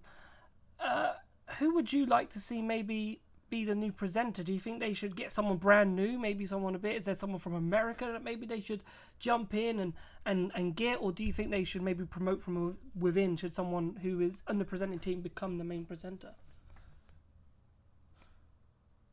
I think they should probably promote within. There isn't anyone from America who I can specifically think would fit Formula E's, I guess, style. I'd love to see I forget how to say his last name. It's like Leafy or whatever. From the IndyCar broadcast. He did some Lee Diffie from Lee Diffie. Yeah, he's good. I like Diffie. him. He's very NBC through and through though. Yeah. Like unfortunately he's already called his last IndyCar race because he's been moved over to the NASCAR Cup Series. Oh really? So yeah, he won't be doing any more. Yeah, he doesn't do any. That's quite an iconic voice to lose from IndyCar. Yeah. It's because next year they're going over to Fox. IndyCar will be broadcast on Fox, so they will have a new presentation lineup. So Kevin Lee has been promoted from pit reporter to see out the end of the year, on NBC for IndyCar. But yeah, he's more a commentator than a presenter. Yeah. Yeah, more commentator, presenter. Maybe someone from F1 TV or something like that. I know they've had some Formula One personalities. Like Karun Chandok and all them. Yeah. On before. Can you imagine Will Buxton doing Formula E? I couldn't imagine. Will won't. Come. Yeah, I couldn't imagine that. I can guarantee that. I'd put the mortgage on it. I don't have a mortgage, but I put the mortgage on it. Yeah. But maybe someone from F1 TV they could try and nick. But what's that? Lawrence Borello, maybe. Lawrence Borello. I can see him. He could do it. He'd be good. I can't see him moving away from Formula One though. Yeah. I'd say the most likely one would be Laura Winter, probably, who already does some stuff with Extreme E, which will be Extreme H in its time. But it makes sense. I also want to point out before you go any further, Jack, that TNT have confirmed that Janus will remain as part of their coverage. for the football. For the football. But the thing is that is not Formula E. Formula E. Big call. Formula E is Whisper, not. I don't even know who broadcasts in America, so But I don't know who broadcasts Formula E in America. Big call from TNT, because when the BBC sacks someone, normally everyone follows suit. And obviously we follow suit with Jack Nicholls earlier, a couple of years ago, when that debacle came out. So, yeah, an interesting one, Chester. But yeah, anything else you would like to talk about before we let you go? I don't really know. It's been very quiet. I can't wait. I'm basically just waiting for preseason testing to happen. We gotta wait. We got a while to wait. Months. But we'll get there. Hopefully, a couple more FE bars between now and November help pass the time away. But Chester, absolutely amazing to talk to you. We're gonna move on if that's okay. Yep. Thank you so much, and we'll talk to you soon. Thank you. Right. So let's grab Ricardo. Hello, Ricardo. You're muted at the moment. Hopefully you can hear us. You are live on the FE bar. Welcome to What Would You Like to Talk About? Well, hello. Hello. Where are you calling from, first and foremost? I'm from Portugal. You're from Portugal. God, nice. This is our first person from Portugal, I think. So, excellent to come on. What would you like to talk about? Well, I mean, I think maybe the perspective on next season, because it'll be a similar car but different. We obviously had a good title fight this season, both in the constructors and the drivers, and I think I don't know. I have mixed feelings about next season, because I think it's gonna be still Porsche, Jaguar, maybe Nissan with Ollie Rowland. Don't know about Sasha though. Although he had a first good season, but then in season 10 he got smashed by Ollie. And DS, I don't know, because their powertrain is obviously works in qualifying trim, but in race trim it doesn't work that well. Yeah. Well, of course the DS powertrains were dominant in season 9 pre-season testing, and then they, in a space of 2 years, the most dominant powertrain in pre-season only won 2 races. One with Jev in India, that was a messy one that should be Evans or Buemi to win. But although Jev put on a great defensive race, and he did. It was a great defensive race. Yeah, and then Cassidy was charging from 9th, 10th on the grid. And then obviously Gunther in Tokyo, but that basically was a 2-horse race. Antonio came on in the final bits, but then got pushed over by Roland.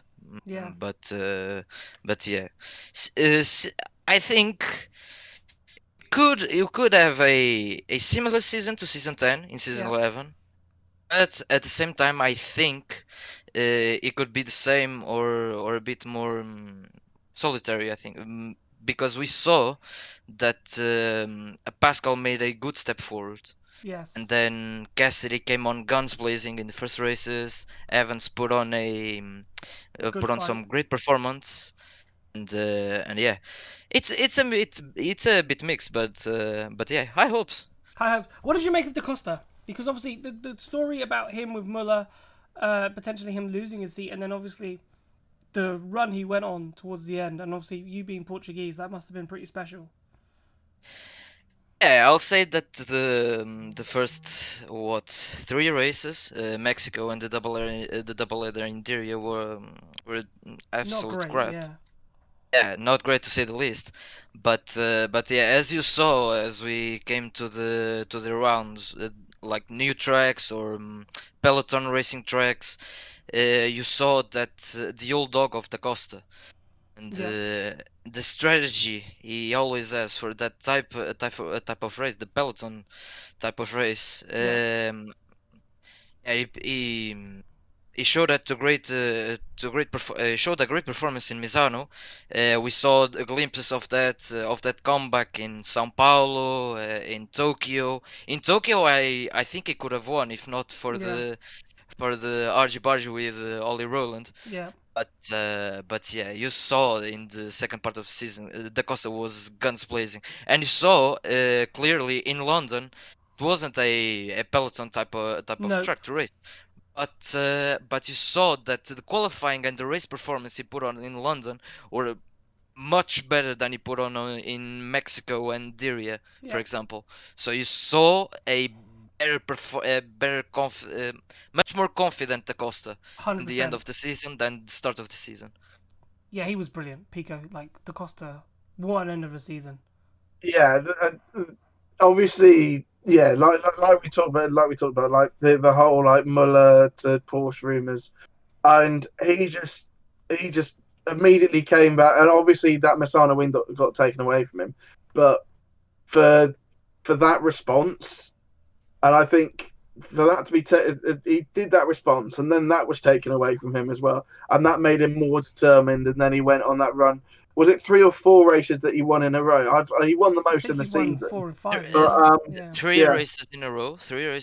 It was the second race in Shanghai, the 2 in Portland, and then he won in second race in Berlin. And yeah, to be fair, talking about Muller, he had a great season with Abs Cupra. Yeah. It's the Andretti seat is deserved 100%, and personally, I think he'll do a much better job than Normanatto, because talking about Normanatto, I was surprised when it was announced that Norman was going to Andretti, so I thought to myself, why not Sasha, for example?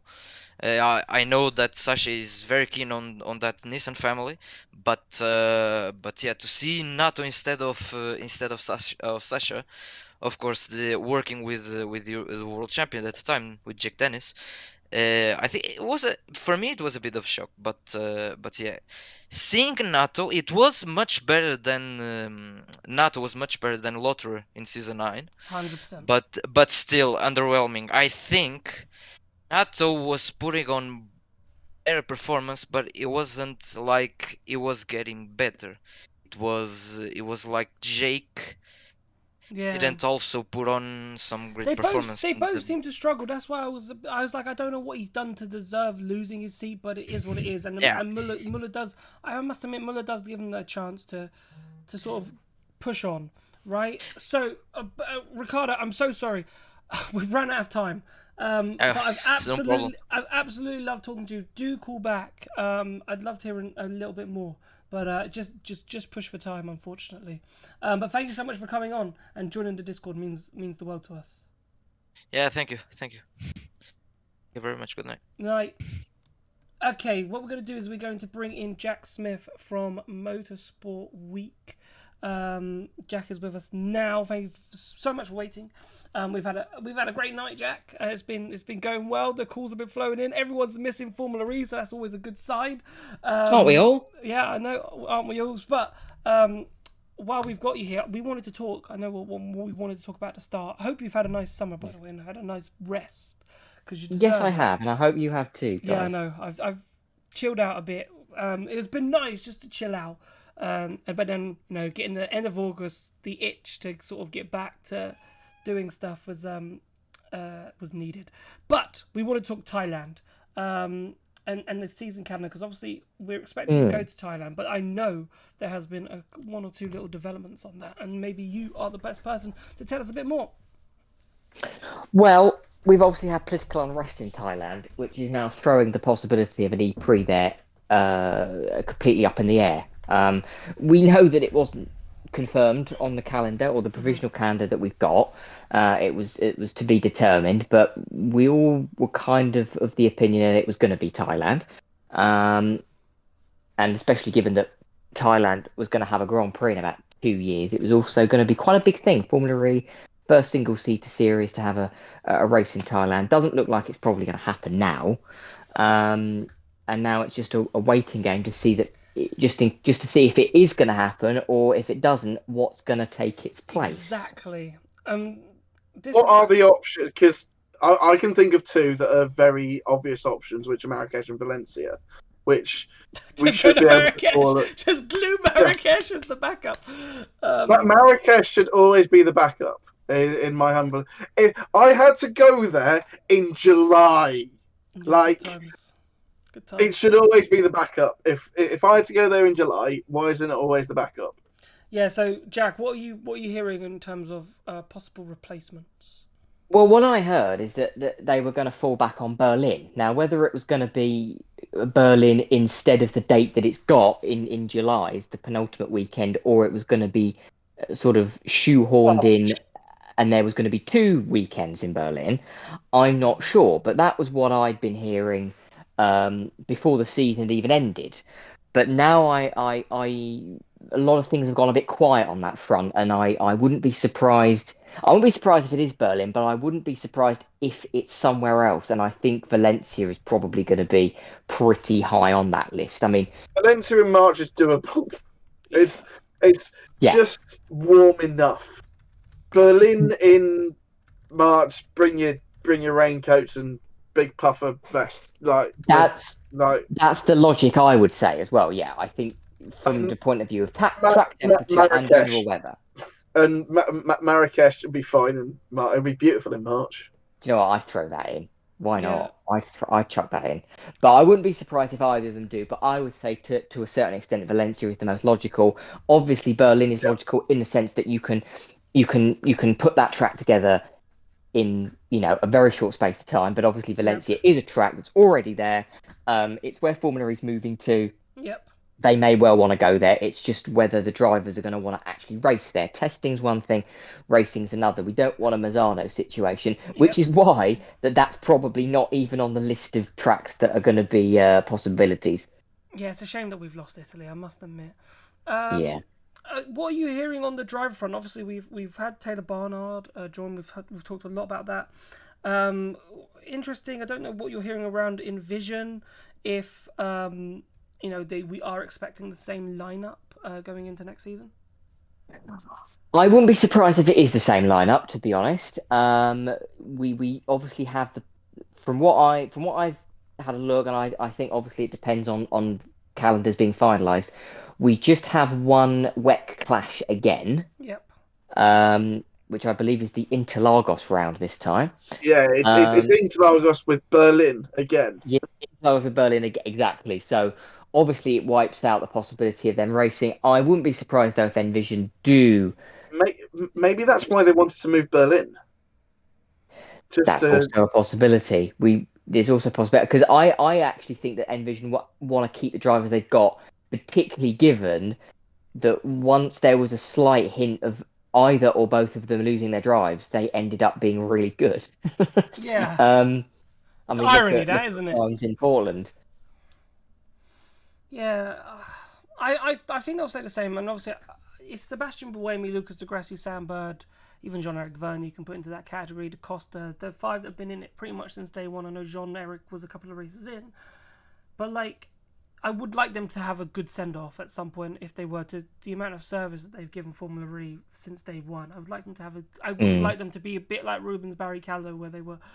In his case, he kind of just left through the back door, and I wouldn't like them to leave through the back door, considering how far the championships come.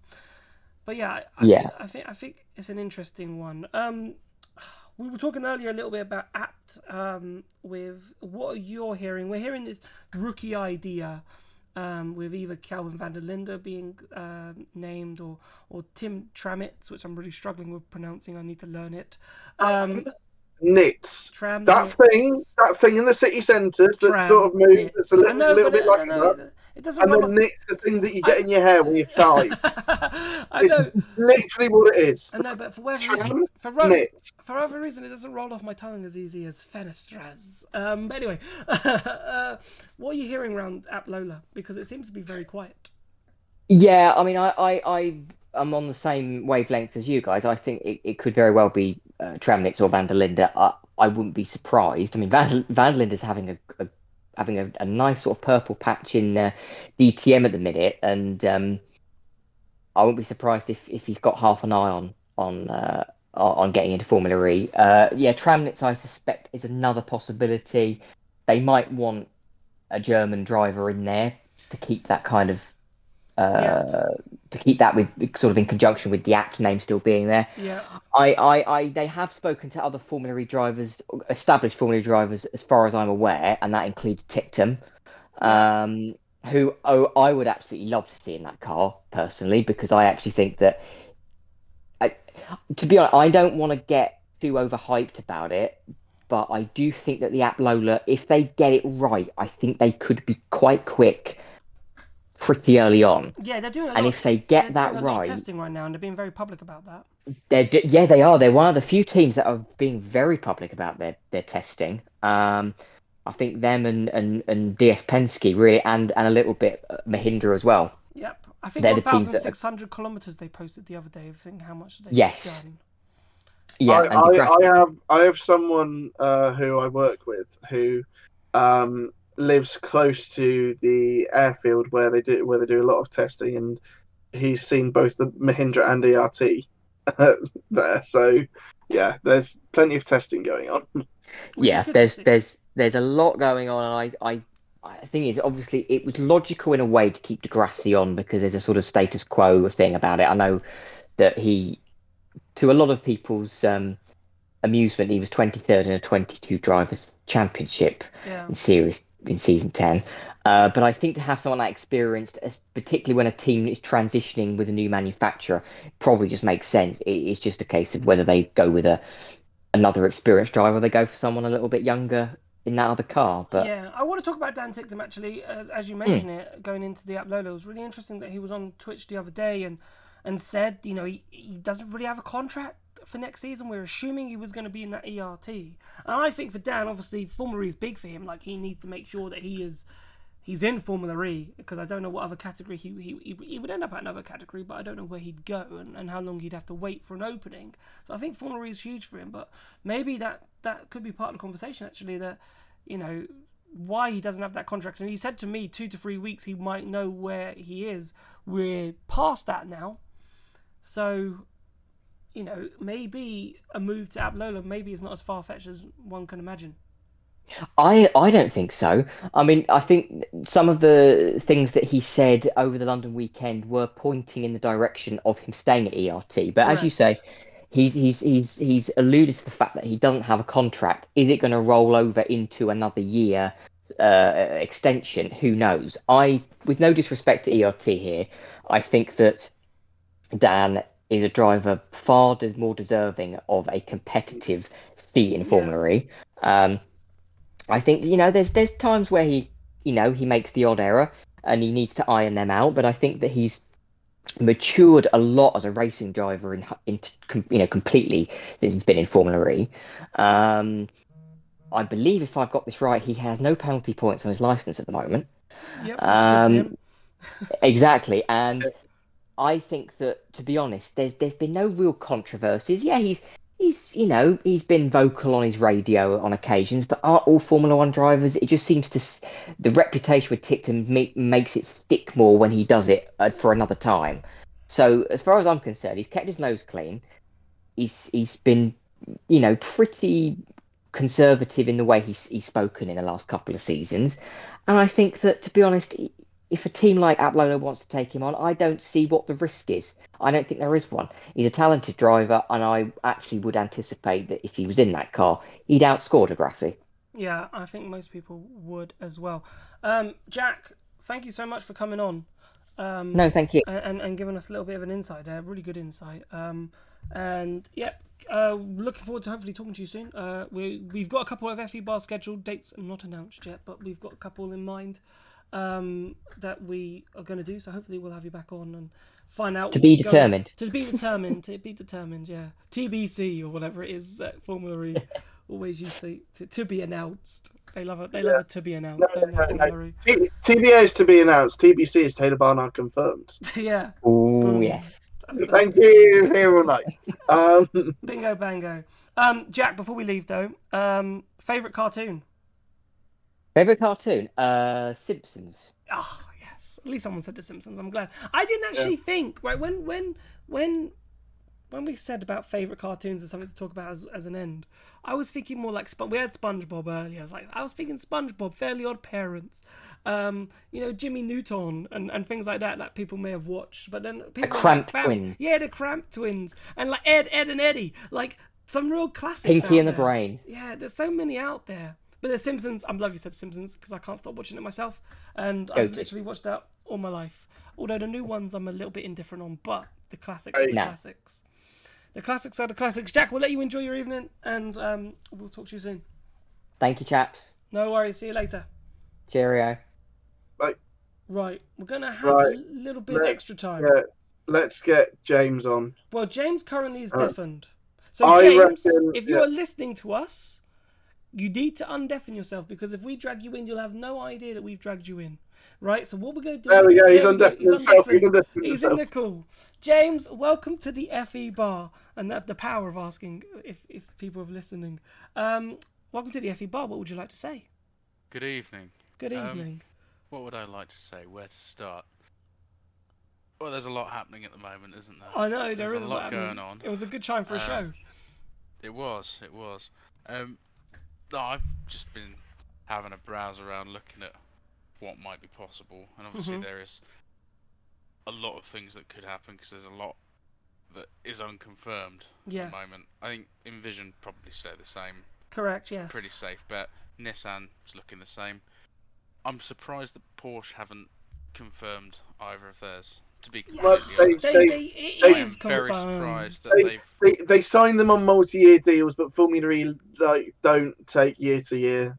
We don't understand that. Honestly, I don't understand. I don't understand it either, because I was under that impression Antonio as well. will be there next season. There's no question in anyone's mind. I don't even know why they're waiting for Porsche to announce it, because Porsche don't need to announce it. They're doing their own little thing. We can leave them aside a little bit. We're gonna get to 3 days out from Valencia, and Formula E are gonna announce your driver. So we can fill our little grid, our little circle. Anyway, go on, James. The one which I would put a question mark on would be what ERT are going to do. I don't see them keep a set of camera either, and I agree with you that Ticton would go. Yep, it's interesting. And I think, but why do you think they wouldn't keep Sete Camera? Because I think Sete Camera's done a marvelous job. I don't think he's done a bad job. Why not Sete Camera? I wouldn't be marvelous. I'd say he's done a good job. But he's been fine. He's gonna have a go at me for that. But what? Why not Sergio? Because I can see somebody else with probably a little bit more money coming along, and you know what? Ooh, okay. There's a lot. Small team probably need the extra cash. Who would you put in that? Who do you think fits that bill? I think they could probably take a rookie. Okay. So if you're looking at who would be well funded to go into there, and you've got Colapinto, obviously he's doing the job for Williams, but he's not going to be in there next year. No, and with of course. Williams, the thing is, Williams it clashes. have a good association with them in terms of battery and manufacturing and all that. And Williams have got pockets. Surely it would benefit them to put him in somewhere rather than sidelining him. Yeah, and that's the sort of place that he would go. That's a good point. And if there is a clash though, Sao Paulo clash with Qatar.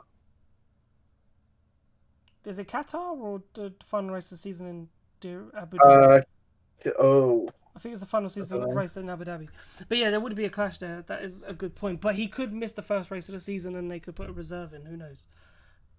I'm saying it's possible, because there's a lot of possibilities if you look past what's already gone, and with was it DS Penske? Mm-hmm.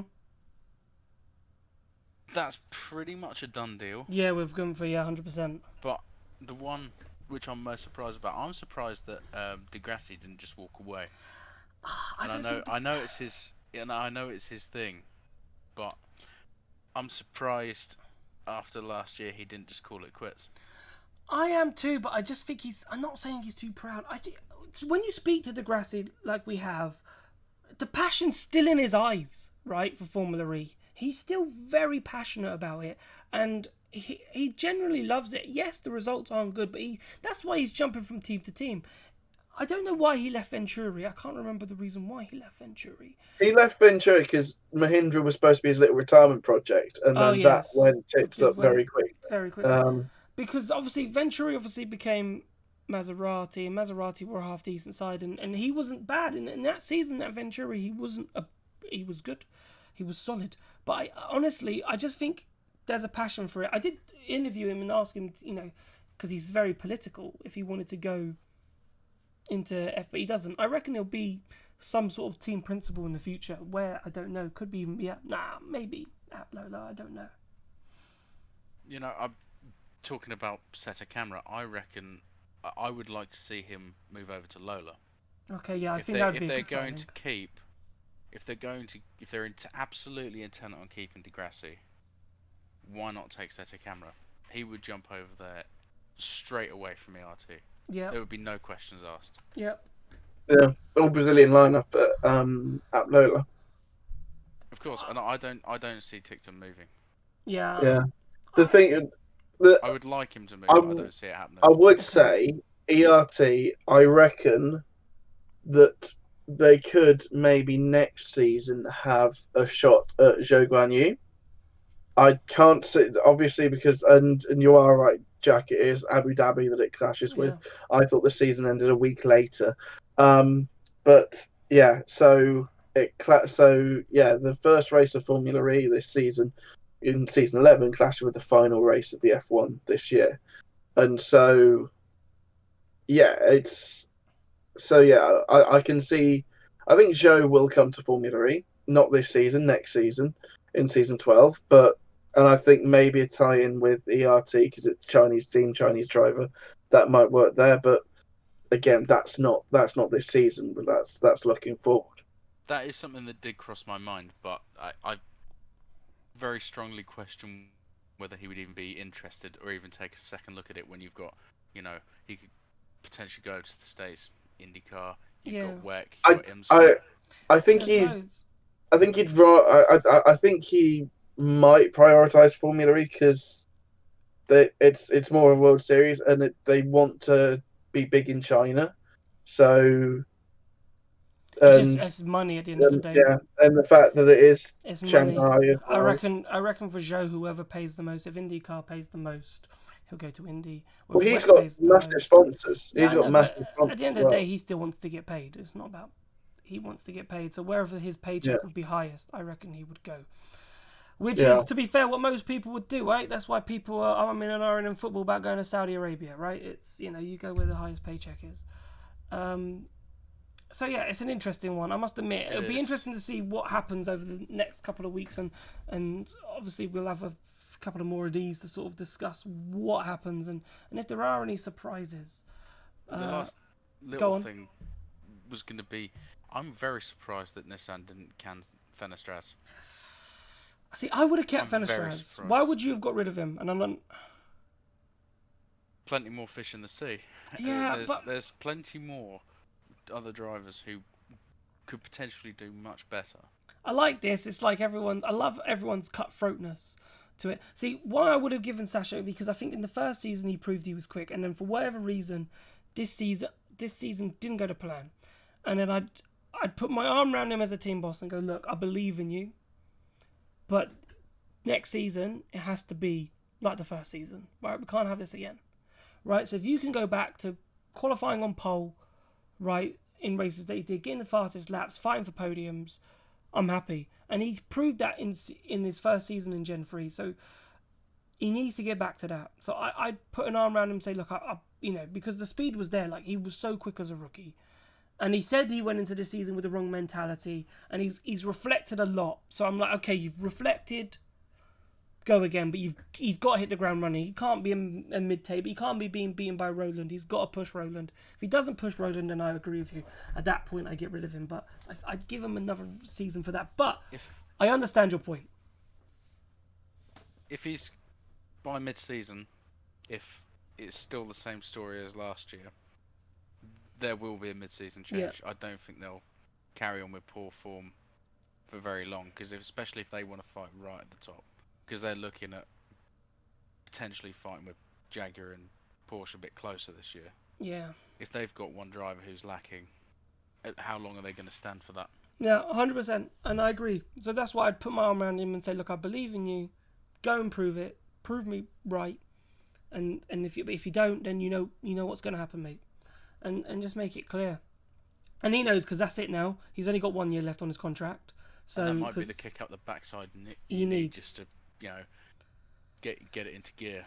Exactly, and I think that's where what will happen. And fingers crossed for Sasha. He's a nice kid. Like, he's a good lad, and I hope it does work out for him. But yeah, it's a tough business, motor racing, as we've seen with Logan Sargent this week. Well, it is. They don't mess about, do they? Yeah, Doesn't take much. Doesn't take much. James, absolutely amazing call. Thank you for being a first-time caller and joining the Discord.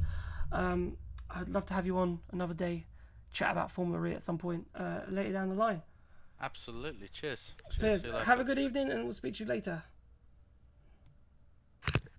Right. So. Right. Saz is there. There we go. The last call of the evening, and it has to be the one and only Super Saz. Beforehand, I just want to say Oxford United's women's team have won 10-0. 10-0. So big up Oxford United women's team. Brentford have won 1-0. So there you go, Jack. Right. Good. Unlike Oxford and unlike Oxford lost the Coventry. Yeah. Saz, thank you so much for thank you so much for coming on. What would you like to talk about to end the show? Oh, cool! I get to end the show. You get to end the show. I mean, I like how you saved the best till last. Yep, we did. We did. Friendship bracelet still on. Yeah, yes.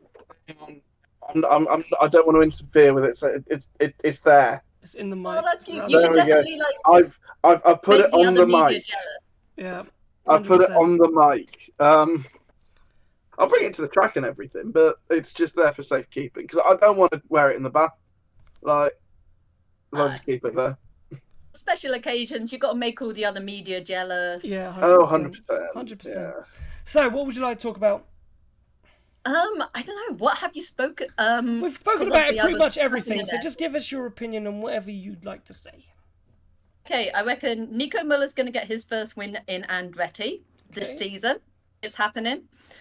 I don't kind of get why Max Gunther's gone to DS Penske. Like, you went through so much with Maserati, and I wonder if it's a Stellantis thing, because it's like, in Maserati, you were the lead driver easily, and now you're going to be second fiddle to Jev, because DS Penske is Jev's team. I think it's very much a Stellantis want to get higher up the pecking order.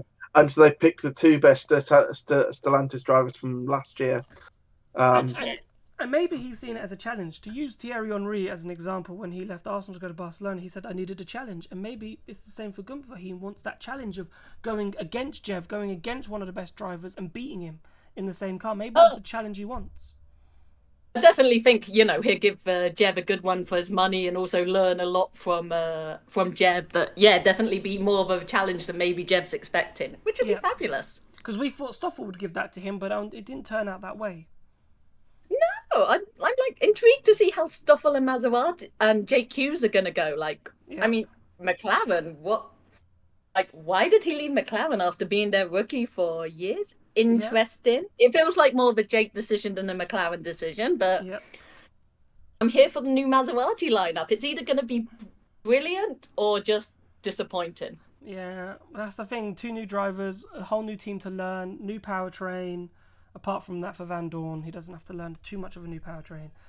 But yeah, it could be great. It could be rubbish. It's one of those. But hopefully, for Maserati's sake, it is a good one because it's a brand that we want to keep on the grid. We don't want to lose it. We've lost an Italian E-Prix. We want to keep that on the grid. Yeah, I really hope it works well for them. And they're very, as you say, it's a great brand to have on the grid, and they're very good at their social media and their marketing, which even Stoffel's announcement being a graphic designer, it's like they can get a lot of mileage out of that. They have a real presence as a brand in motorsports points, and Stoffel from his F1 days still has a lot of sort of notoriety. So it could be great for Formula E if it does work. And I don't know, maybe it will work. Maybe just I'm hopeful. Yeah. Hopeful it works because I want it to work. What are you having for your tea? Because I know you've had a busy evening out. Yeah, we have chicken and vegetable, tomato and lemon pasta. Oh, with basil as well, because the basil's fresh. Lovely stuff. Lovely stuff. Thank you so much for coming on. I know you've had a busy day, and it means a lot that you've taken the time out, even though you've got a really busy schedule this evening, to come talk to us. And last thing, it is my birthday on Friday. Oh, happy birthday! Happy birthday! Happy birthday! Big up the August birthday. Do you know what he did? We love August birthdays. Do you know what Pico did on his birthday? Oh no! It wasn't on my birthday. It was a few days before my birthday. So celebrating his birthday a few days before his birthday. This one went a little bit too hard. Ended up in an ambulance. No, Pico! What a ride! It got spiked. It wasn't too hard. It was. I got spiked, and oh, that's not so funny. Not so No. Wow. Are you okay? Were you okay? He's alive. He's alive. Couple days after, yeah. He's alive. Yeah. I'm alive, and that's all that really matters. We're very glad you're alive, Pico. Yeah. So we can laugh about it now. Yeah. Oh yeah. No, it's absolutely fine to laugh about it. I do not care. It's a Pico struggle. Maybe I need to make a Pico struggle friendship bracelet. Yes. Okay. Okay. Perfect. Saz, thank you so much for coming on, and we'll let you eat your dinner and enjoy the rest of your and drink the wine. Yep, enjoy the wine. I'm sure it will go down well with the pasta. Needed after today. 100%. Right. Good night. See you later. Good night. Bye. Oh, Mr. Pickering. Does this mean we can go now as well? We can go now. A little bit of extra time, but honestly, shows how much people are missing. We always do extra. It's very often that we do extra time. So many people wanted to come on. We didn't know how many people were going to be here. It's summer holiday time, but it's amazing. The community is great. Thank you so much. If you haven't, for whatever reason, hit that like and subscribe button. What are you doing? Please make sure you hit it. Thank you so much for watching. We will be back. We'll be back soon, Pico. Or should we keep an eye on keep things? an eye out? Keep an eye on things. I'm going to say keep an eye on things. We're working on something. We do things in the pipeline. We do have one date very much confirmed for September. I'd say don't reveal. I'd say reveal that at the end of the one that I'm thinking of. Yeah. I'm not revealing yet, but I'm saying we definitely. We definitely got one. We definitely got one in September. The aim is to have two in September. The aim is to have two, or maybe more, just in case things work out. But I don't think we need more than two. The minions are working in the background. Yeah. The minions are working in the background. So yeah, we'll see if we can squeeze some, but we definitely need some for October too. So we're trying to spread them out. Have an amazing evening. Thank you so much for watching. We've been the FE Bar. You've been watching FE Bar. I'm Jack Jordan Maynard. This amazing man's been Jack Pickering, and we will see you on the other side. Good night.